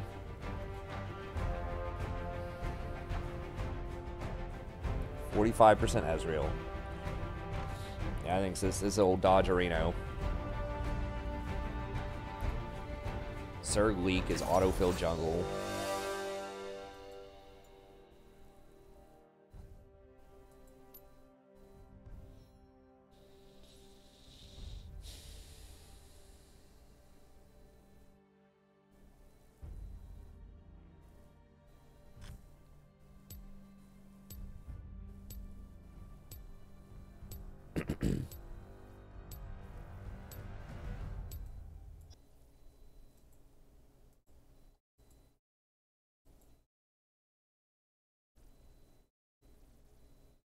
Hey, thanks, Sammy. You too, buddy. Thanks again for the donation yesterday. Sorry we couldn't win more games, but it was a good time. Got to try out some Nico. Heard y'all are having fun on the Discord. Yeah, Blitz is probably the next best thing into Sona, except for Leona. Alright, I don't care that much about Silas. But Blitz is a problem. Yep. But you know what? I'd rather lose 10 LP than get demoted. At least this way, if we get demoted, we've got our money's worth, right? We're already negative 13. We've lost 2 at 0 LP. You know, we can feel like we deserve that 75 LP in Plat 2 if we get demoted after that one. You can't get demoted off of dodges, though. You just keep going negative. So, you know, if we dodge like 10 times in a row and we're at like negative 100 LP, and then we got demoted off of a game, we would actually still go to 75 LP.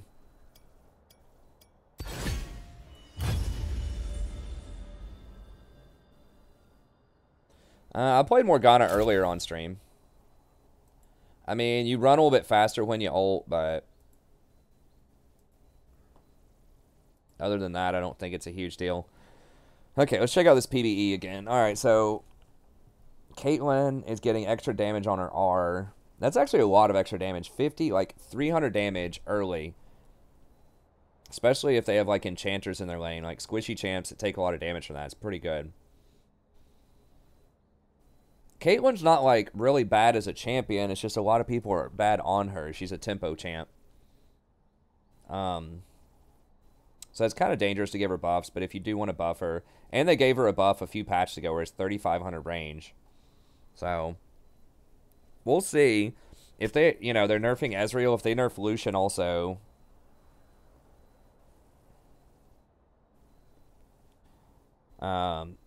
maybe Caitlyn can come back in. I mean, Caitlyn's in theory good against Lucian, but it's really a playstyle thing with Caitlyn. People just aren't aggressive enough with her in the laning phase. They don't auto-attack enemy champions enough in the laning phase. But like really good Caitlyn's, like Diamond Caitlyn's, and like in some pro team comps, especially if they nerf out Ezreal, you might see more Kate. Okay, so Q doesn't have a ratio. What was its ratio? 0.4? And they're putting it on the W. It only does 50% damage to structures. Okay, but it still works on structures. And True Shot does 100 less damage. I think you'll still see him. I think you can still go a Blade of the Ruined King build. And if you go for the AP build, if you're hitting your Ws, it's still the same amount of damage as the Q. But your W's not up as often. So you have the same burst, but not the same like sustained damage off the Q. I think we'll still see him in pro play. I think you can still go Blade of the Ruined King and still be effective on him because they aren't lowering the overall damage of the Q. Like, we'll see. I mean, it's definitely a nerf for sure, but let me see here.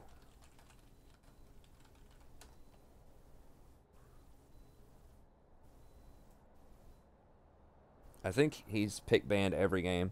Yeah, I mean, he doesn't have, like, an insane win rate right now in pro play. He's all right. There aren't many things near the top, honestly, that are really far out of line. They have huge win rates. So it's a pretty balanced meta if we're looking. I mean, this is across every league when you look at this site. It's a great site. It's LPL, LCK. I guess it doesn't have...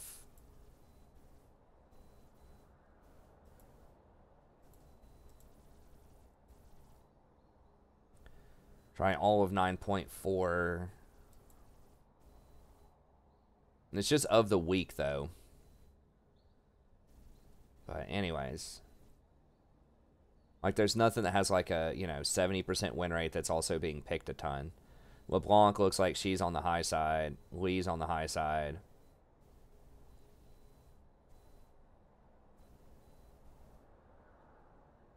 Yeah, I mean, that looks pretty balanced. Yorick, okay, Yorik's imbalanced. Yorik's got like looks like a 90% win rate or something this week. So Yorik's still probably on the high side, but most stuff looks pretty decent. Cannon's on the high side. Sivir and Draven are on the high side, but they're not picked as much. So, I guess that's fine on Ezreal. Maybe we'll see him less. Teemo, I don't like what they're doing with Teemo. They're basically making his on-hit sort of build stronger. They're trying to make him like a sneaky stealth walk up and auto attack you a lot. They're taking a lot of damage off the traps. I would emphasize the traps. I know that's the more annoying part of Teemo, but one thing they could do is just give the traps more vision. So that would help him out as a support a lot. If it would give you the same vision as a ward, maybe not that much, but like a lot of vision. And they just like made his move quick more efficient, like just a lower cooldown or something like that, a little faster. I could see him as a support maybe.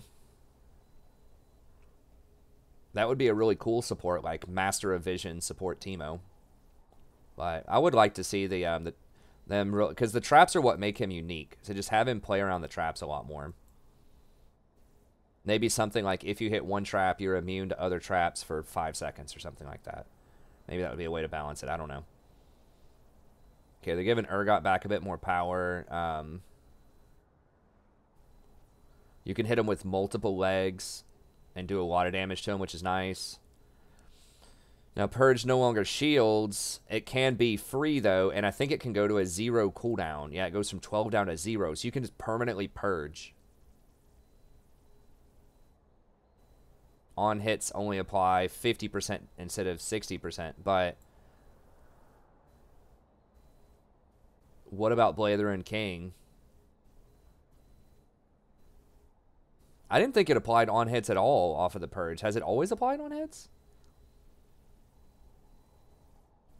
Blade seems weird, but like if you're hitting them, you know, 10 times with Blather and King, even if it's on hits at 50%. I don't know. That seems like that could be a really powerful interaction, though, to have this like permanently up.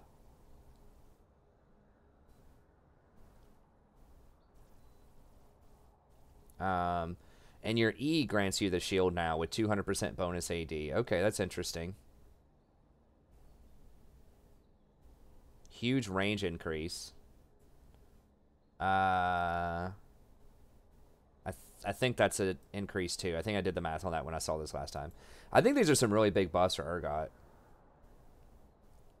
We'll see. Is he really in that bad of a state?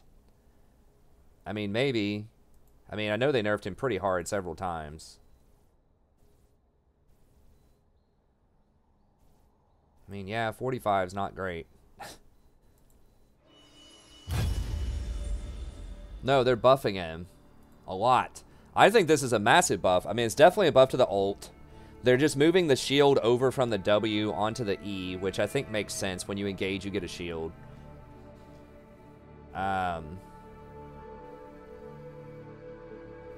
It does more damage on the E. Lowered cooldown, so you can actually max this.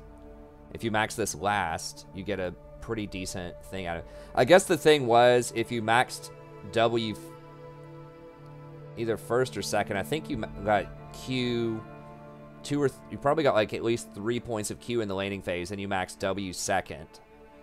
Then you also got the shield, but now, okay, I can see it now. If you only put 1 point in E, then you're not going to have as big of a shield. So now you have to make a choice. Do you go for the W, which has really high scaling because it's free and you can permanently keep it up? Or do you go for the E?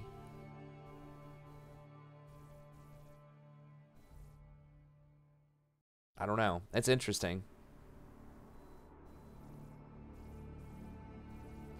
Okay, Zaya's getting a little buff. Extra attack speed. 30% extra attack speed, though. I think... I don't know if Zaya maxes W or E. I think both are viable.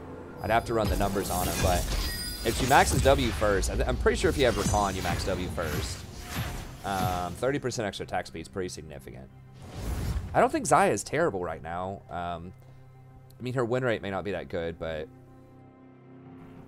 it's just like the Vaynes, the Lucians, and the Ezreals are just like over the top, but Zaya's alright. I really like the Ghost Poro change. Whenever you kill wards now, or no, whenever your ward expires, Then you get a Ghost Poro, which stays for up to 3 minutes. Oh.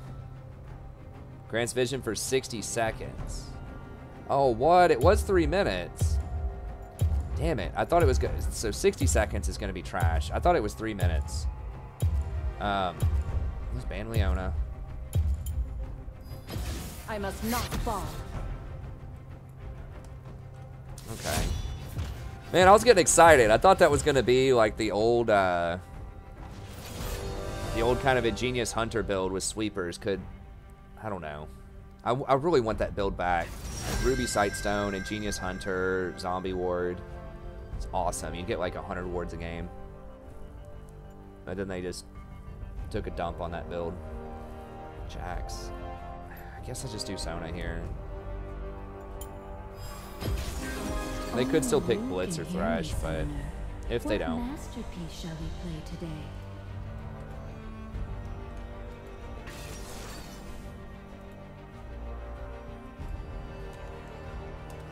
I still think they should have an item in the game that reduces item cooldown. I think like Mikhail's would be a cool candidate for that, because not a lot of people get Mikhail's anyways, and usually you get it in a build where you're going to have redemption also. So I think that would be a really nice kind of nudge to champions like Janna, or it's hard to say that the enchanters should get any kind of buff, but I just want there to be something that gives you item cooldown, because it's just really fun to have more redemptions, or to have more lockets or whatever. God.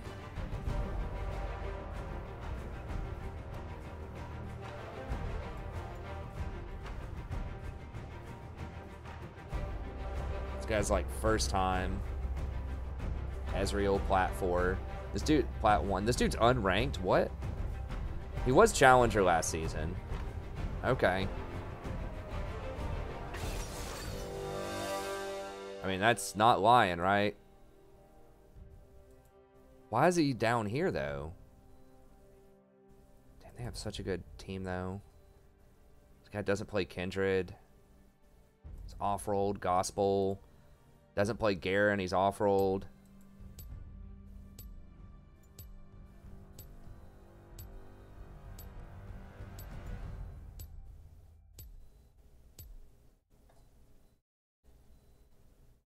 I guess. This dude better be damn good. If he got boosted to Challenger and is in this game. I mean, he does have a very, very good matchup. I think that, like, Kassadin into Vel'Koz is good, and Kassadin is one of the best, like, 1v9 champs in the game. But he's probably almost literally going to have to 1v9. Oh, they have a Fizz support? Are they... Maybe it's Vel'Koz support and they just switched. There's no way it's Fizz support. It has to be Vel'Koz, right? And they just are switching roles.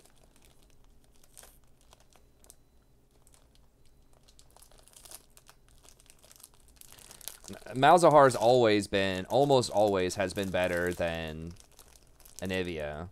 You could say Anivia is countered by QSS too. They just QSS out of her stun. But it's not like QSS, you can't just conjure it up for free. You know, it's still 1,300 gold. And he still pushes really well. And, you know, there can be other CC that can be applied as well. Like, Malzahar is not just his ult. And not everyone on the team is going to have QSS. Maybe they do, but it's a huge tax. You have to remember, pro games are very low gold economy. If someone has to spend 1,300 gold on an item, especially if it doesn't build in anything, if like a mage has to buy QSS and they can't even turn it into the later game item, that's like almost half an item. They're gonna not do any damage to the rest of your team. So if you're Malzahar and you force 3 people on the enemy team to buy QSS, that's 3,900 gold. That's effectively forcing them to use like 13 kills worth of gold to deal with you. It's like you got 13 kills. Not exactly. I mean, they do get magic resist out of it, and they get some more utility, but it's similar. If you can, you know, kind of see that concept. Like, you're forcing them to stop what they're doing to get something to counter you. that's not really going to help them against your AD carry or your, you know, your top laner or whatever.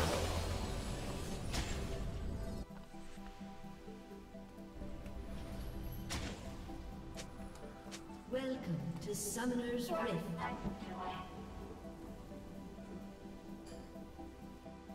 Jax with Hail of Blades is pretty normal, I think. I mean, maybe Conquer. Minion spawn.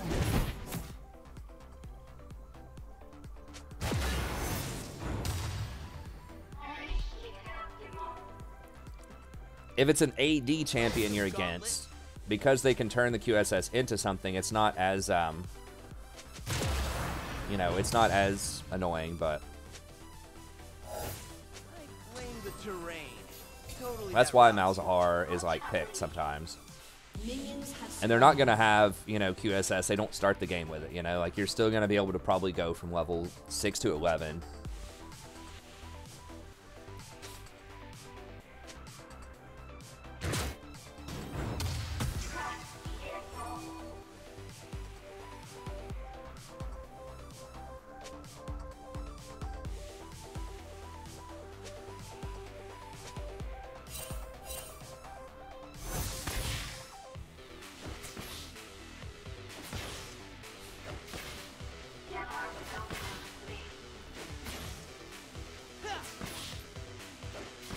Oh, there's the runes I'm running.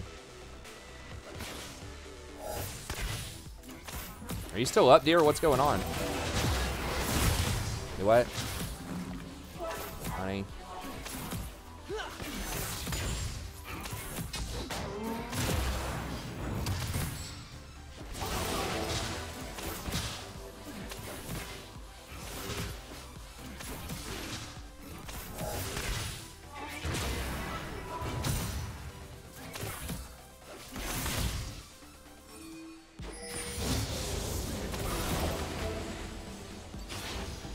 Their jungler's topside.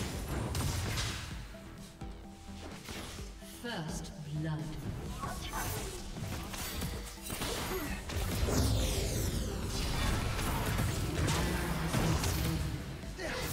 Double kill. Okay, there we go. Our challenger got a couple of kills on Cassidy. That's good.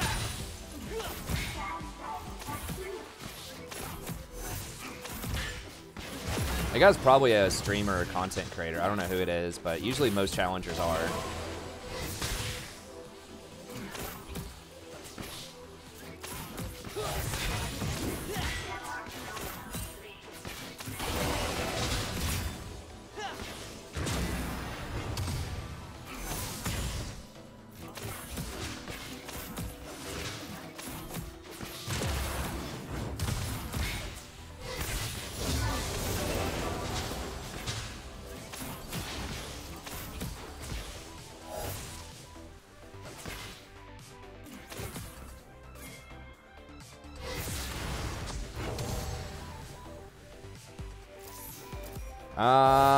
I like Sona better right now.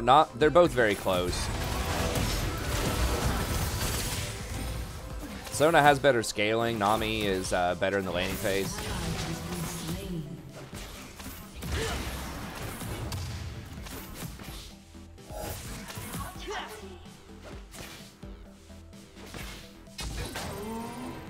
If we have like a Draven or something, probably Nami, but like, or a Jhin. But if it's just like an Ezreal, and we're not going to have a ton of kill threat in the laning phase, I'd probably just rather play Sona.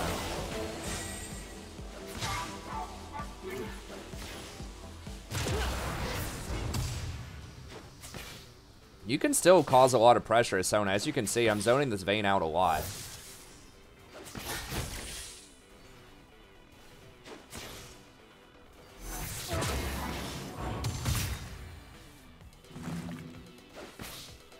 I think most games we've won the lane tonight. We haven't won a game yet, but at least in the early portions until we get rotated on. But I need to be a little more aware of rotations and ganks. But like, I think we're applying pretty good pressure. She really wants this cannon. See, this Ezreal's actually stepping up with me a little bit. Not as much as I am. He could be even more aggressive, but at least he's stepping up some to help me harass. Especially now that she's on the lower side.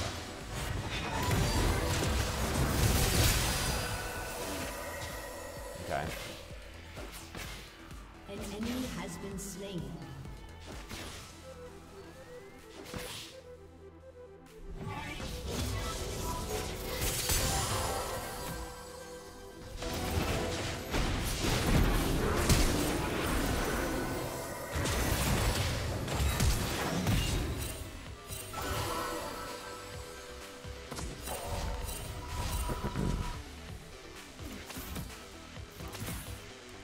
Okay, so we're up a lot of CS, like 15 CS. We had to burn the flash though. Annoying. So we're gonna have to get boot. Well, stop clicking on that. Why does it say that? This has to be a bug. It's so annoying.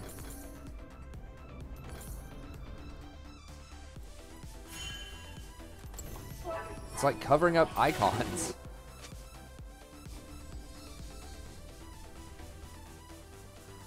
What's up, PewDiePie?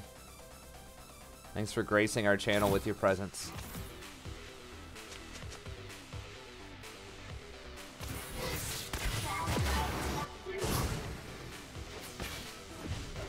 People are asking, like, what about I mean, challengers are just better at everything. Like, whenever you go up in rank, like, the person is just going to be better at everything. They'll be better at macro, micro, most of the time. Sometimes people, you know, just have good mechanics and terrible macro, and they can get to, like, plat or something. But especially if you're challenger, most of the time your macro is... It's going to be better than people that are lower than you. I'll put it that way. Like, you still might make mistakes. You're still going to make mistakes, probably. You know, like, Bjergsen or Jensen are still going to beat most challengers, but... He predicted she was going to go that way with the flash. But, you know, you're going to be able to beat people that are lower than you. Just like, I always use the NBA as an analogy. Someone who is like, you know, in the NBA that's a professional player is going to beat a college level player at almost everything. Like, the college level player might be able to outplay him every now and then from time to time, or NBA player compared to other NBA players might have some problems, but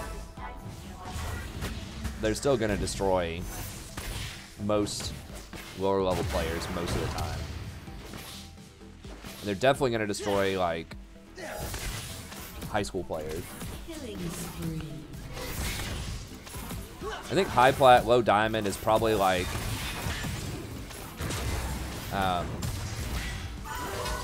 maybe like a smaller college type of scene compared to like NBA, and then something like high diamond probably closer to like you play on a good team in college.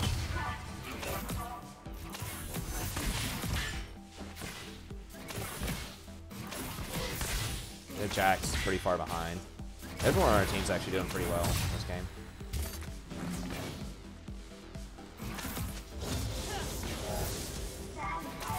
Where Jax is.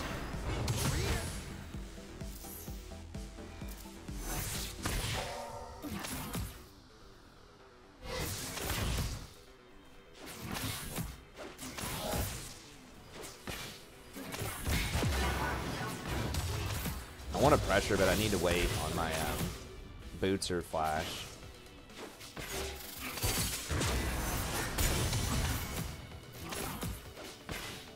Fizz is also not in middle. Okay, Jax is top. Pressure a little bit more here.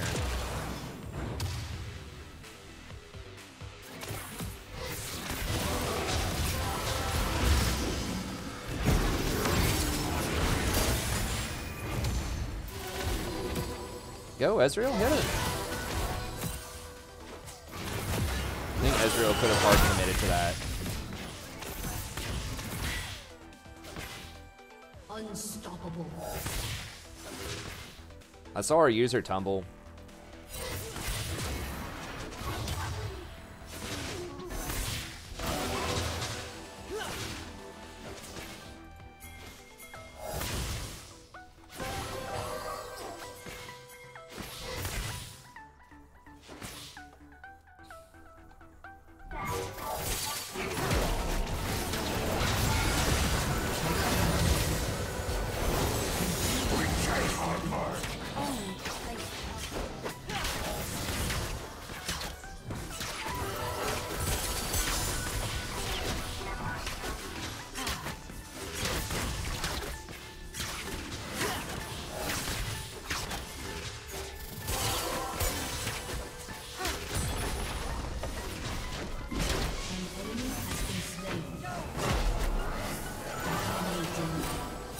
let's get out of here. We're overstaying.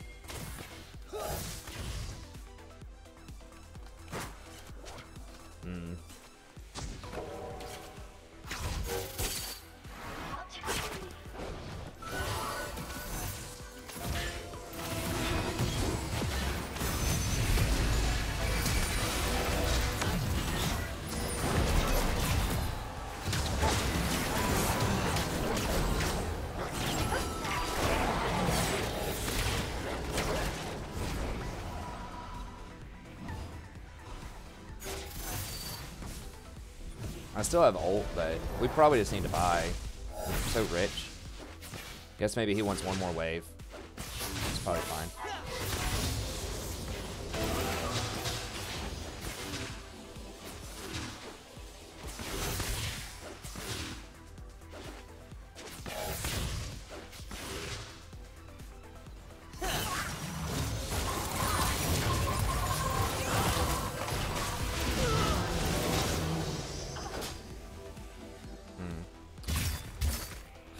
He was gonna jump my my ult until he used his. I could maybe try to catch him off guard before he E's, but at this elo, people jump your ult all the time as Sona. They're just sitting there looking for it. It says click to close. I don't know how you like. It's so fucking annoying. All right.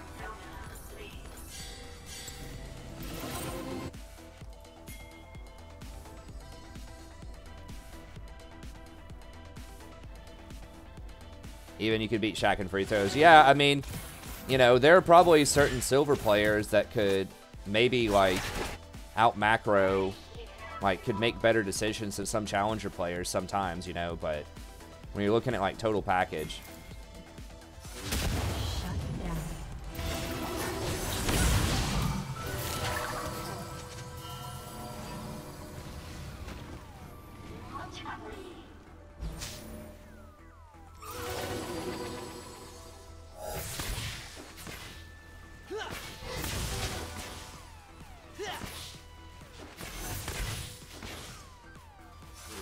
Like, Shaq's an example of someone who just, like, is really, really deficient at one aspect of basketball, but is extremely dominant in many other aspects.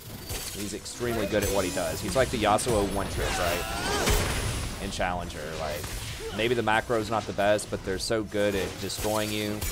Mechanics on a very strong champ that they can get to Challenger anyways, even if they don't make the right rotations all the time.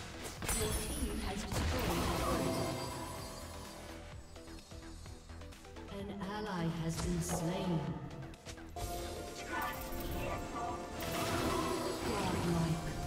Jack's top?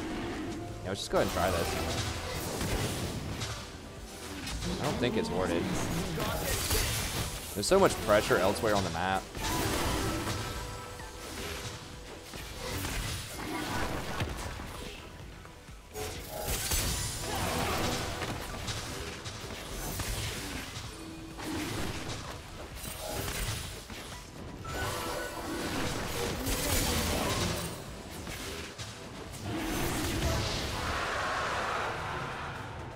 So I knew we were pretty good to get that because we have like decent vision.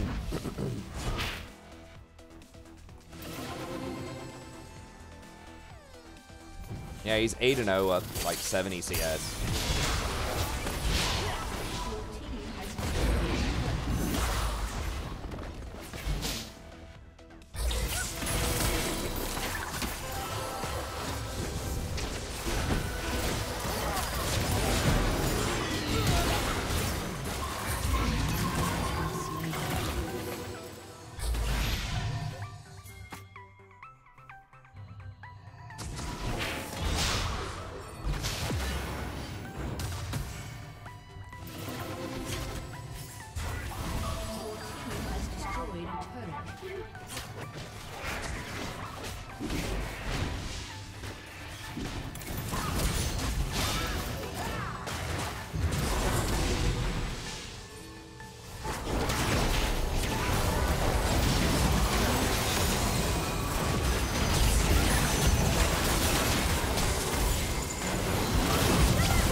Is that the part where they surrender? Yeah. It is.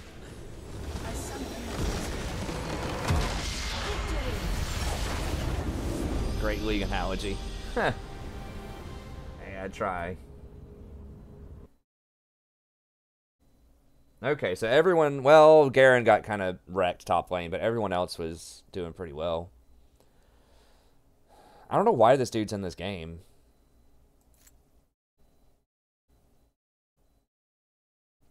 Because he was challenger last season, so shouldn't he start in, like, Plat 1? Everyone else in this game was,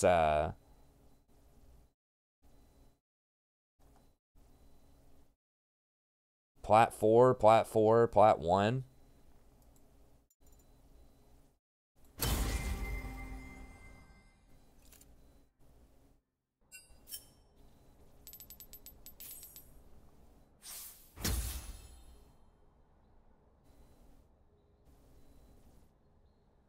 They're not resetting ranked.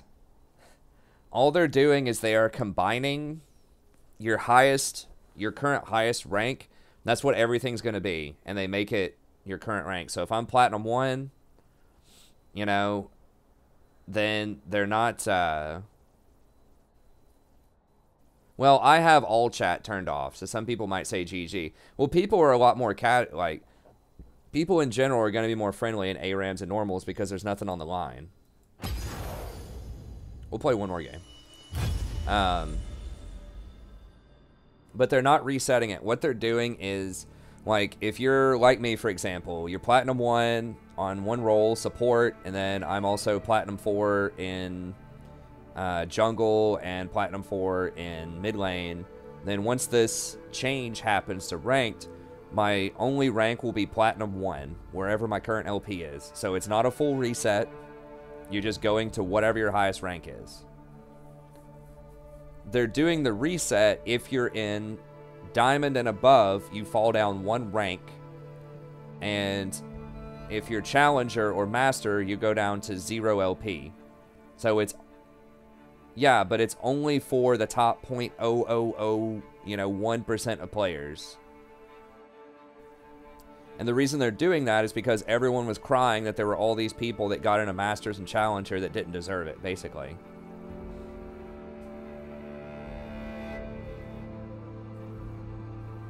Because there were some exploits with positional rank that you could do where you would, like, switch positions with people, or if you were losing, you could go, like, run it down middle and it would count as your mid rank and not your other rank.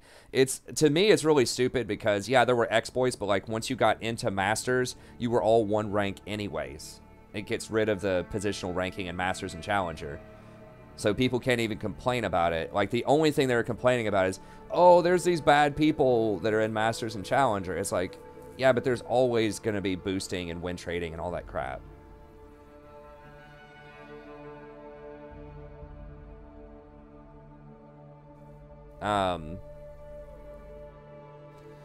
So that's the thing. But they're going to keep the positional, like, queue is what they're calling it. So there's going to be more, like, hidden stuff going on behind matchmaking, which I don't like because there's already so much hidden stuff. Like, your matchmaking rating, hidden. All you see is LP. So it's very confusing for people like me, even though I study and think about this a lot. Why do we have someone that was Challenger last season, in this, even though he's unranked, he should still start in, like, I mean, maybe he starts in Platinum 1, but he's played 7 games.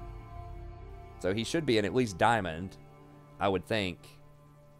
But then we also have Platinum 4s and 2 Platinum 1s, and they have a Gold 1 on their team, and a Platinum 1, 2 Platinum 1s and a Gold 1, and an unranked person who is Diamond.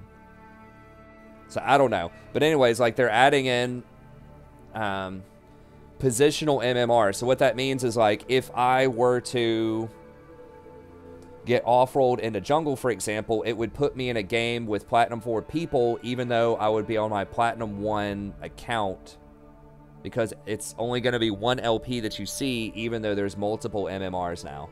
So it's just going to make the secret matchmaking even more confusing. But they swear that statistically they're getting better, like, matched games by doing that. It's just having the different, like, LP rankings. People are just really butthurt about that.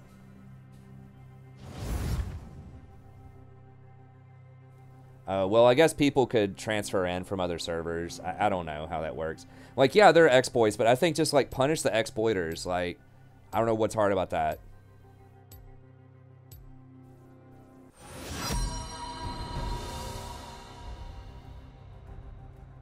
Yeah, the highest starting rank is Plat 1, but you should, like, go up really, really quickly. And you don't have to play promotions. So, you know, if you win, like, if he was Challenger and you win, like, 2 games in Plat 1, you should be in Diamond 4. You can get, like, 50 LP per game.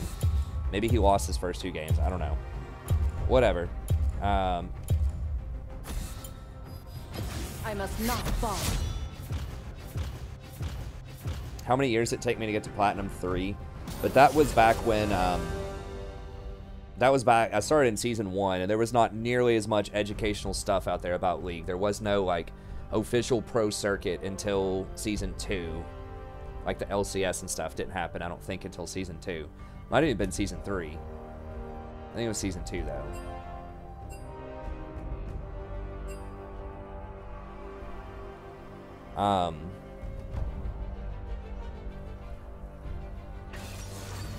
So, yeah. I think first season I was Silver, second season I was Gold, third season I was Plat.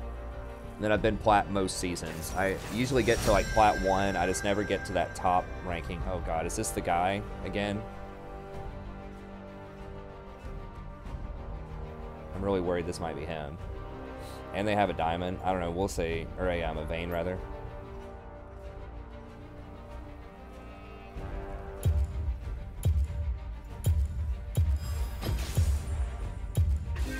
Only you can hear me, summoner. We might end What up dodging this. masterpiece shall we play today?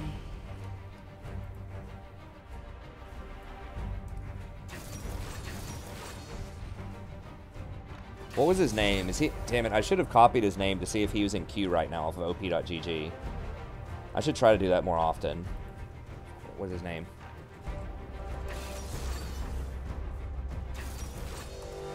Oh, come on, come on! Let me see. Let me see. Let me see. Where is he? Smurfing. Is he in game? It's not gonna say if he's actually in the game.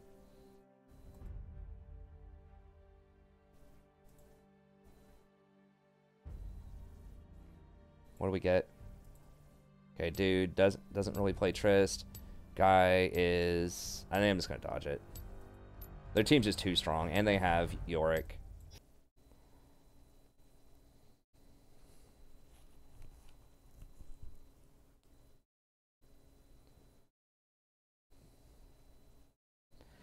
I mean, they had, like, the best... Like, Vayne's the best AD carry, and Yorick's the best top lane right now. I'm pretty sure. In a lot of situations. They had 2 of the best champions at those different roles. From what I didn't see all of the picks, but it looks like this guy's 40% Jarvan. The Ahri is 42% Ahri. I didn't see what our AD carry picked, but he's pretty much bad at everything. So, it was rough. And they had, like, Kassadin, who in and of himself is a pretty good mid laner, but particularly because it could be that Challenger Kassadin, because Kassadin is not a super common pick, and it's pretty, like, I don't know, pretty questionable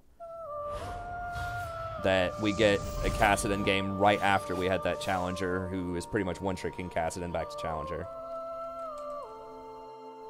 Yeah, it was looking rough. If we have a 30-minute dodge...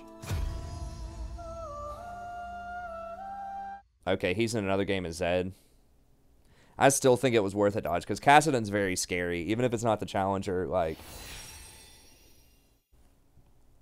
If he goes late, like, they had such an insane late game, there's just no way. Like, Vayne plus Kassadin. I didn't see the rest of their stuff, but...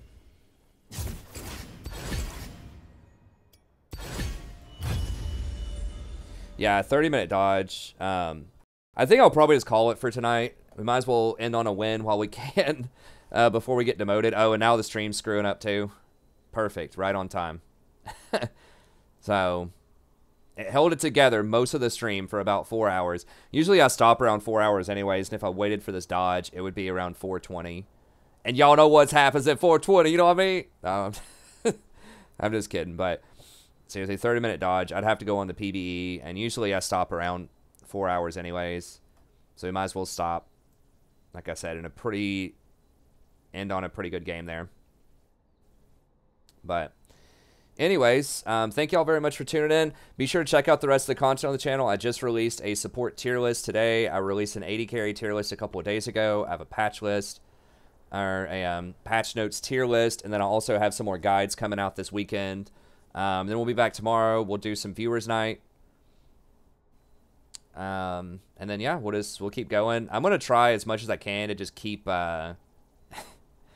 just crank out these guides as much as possible.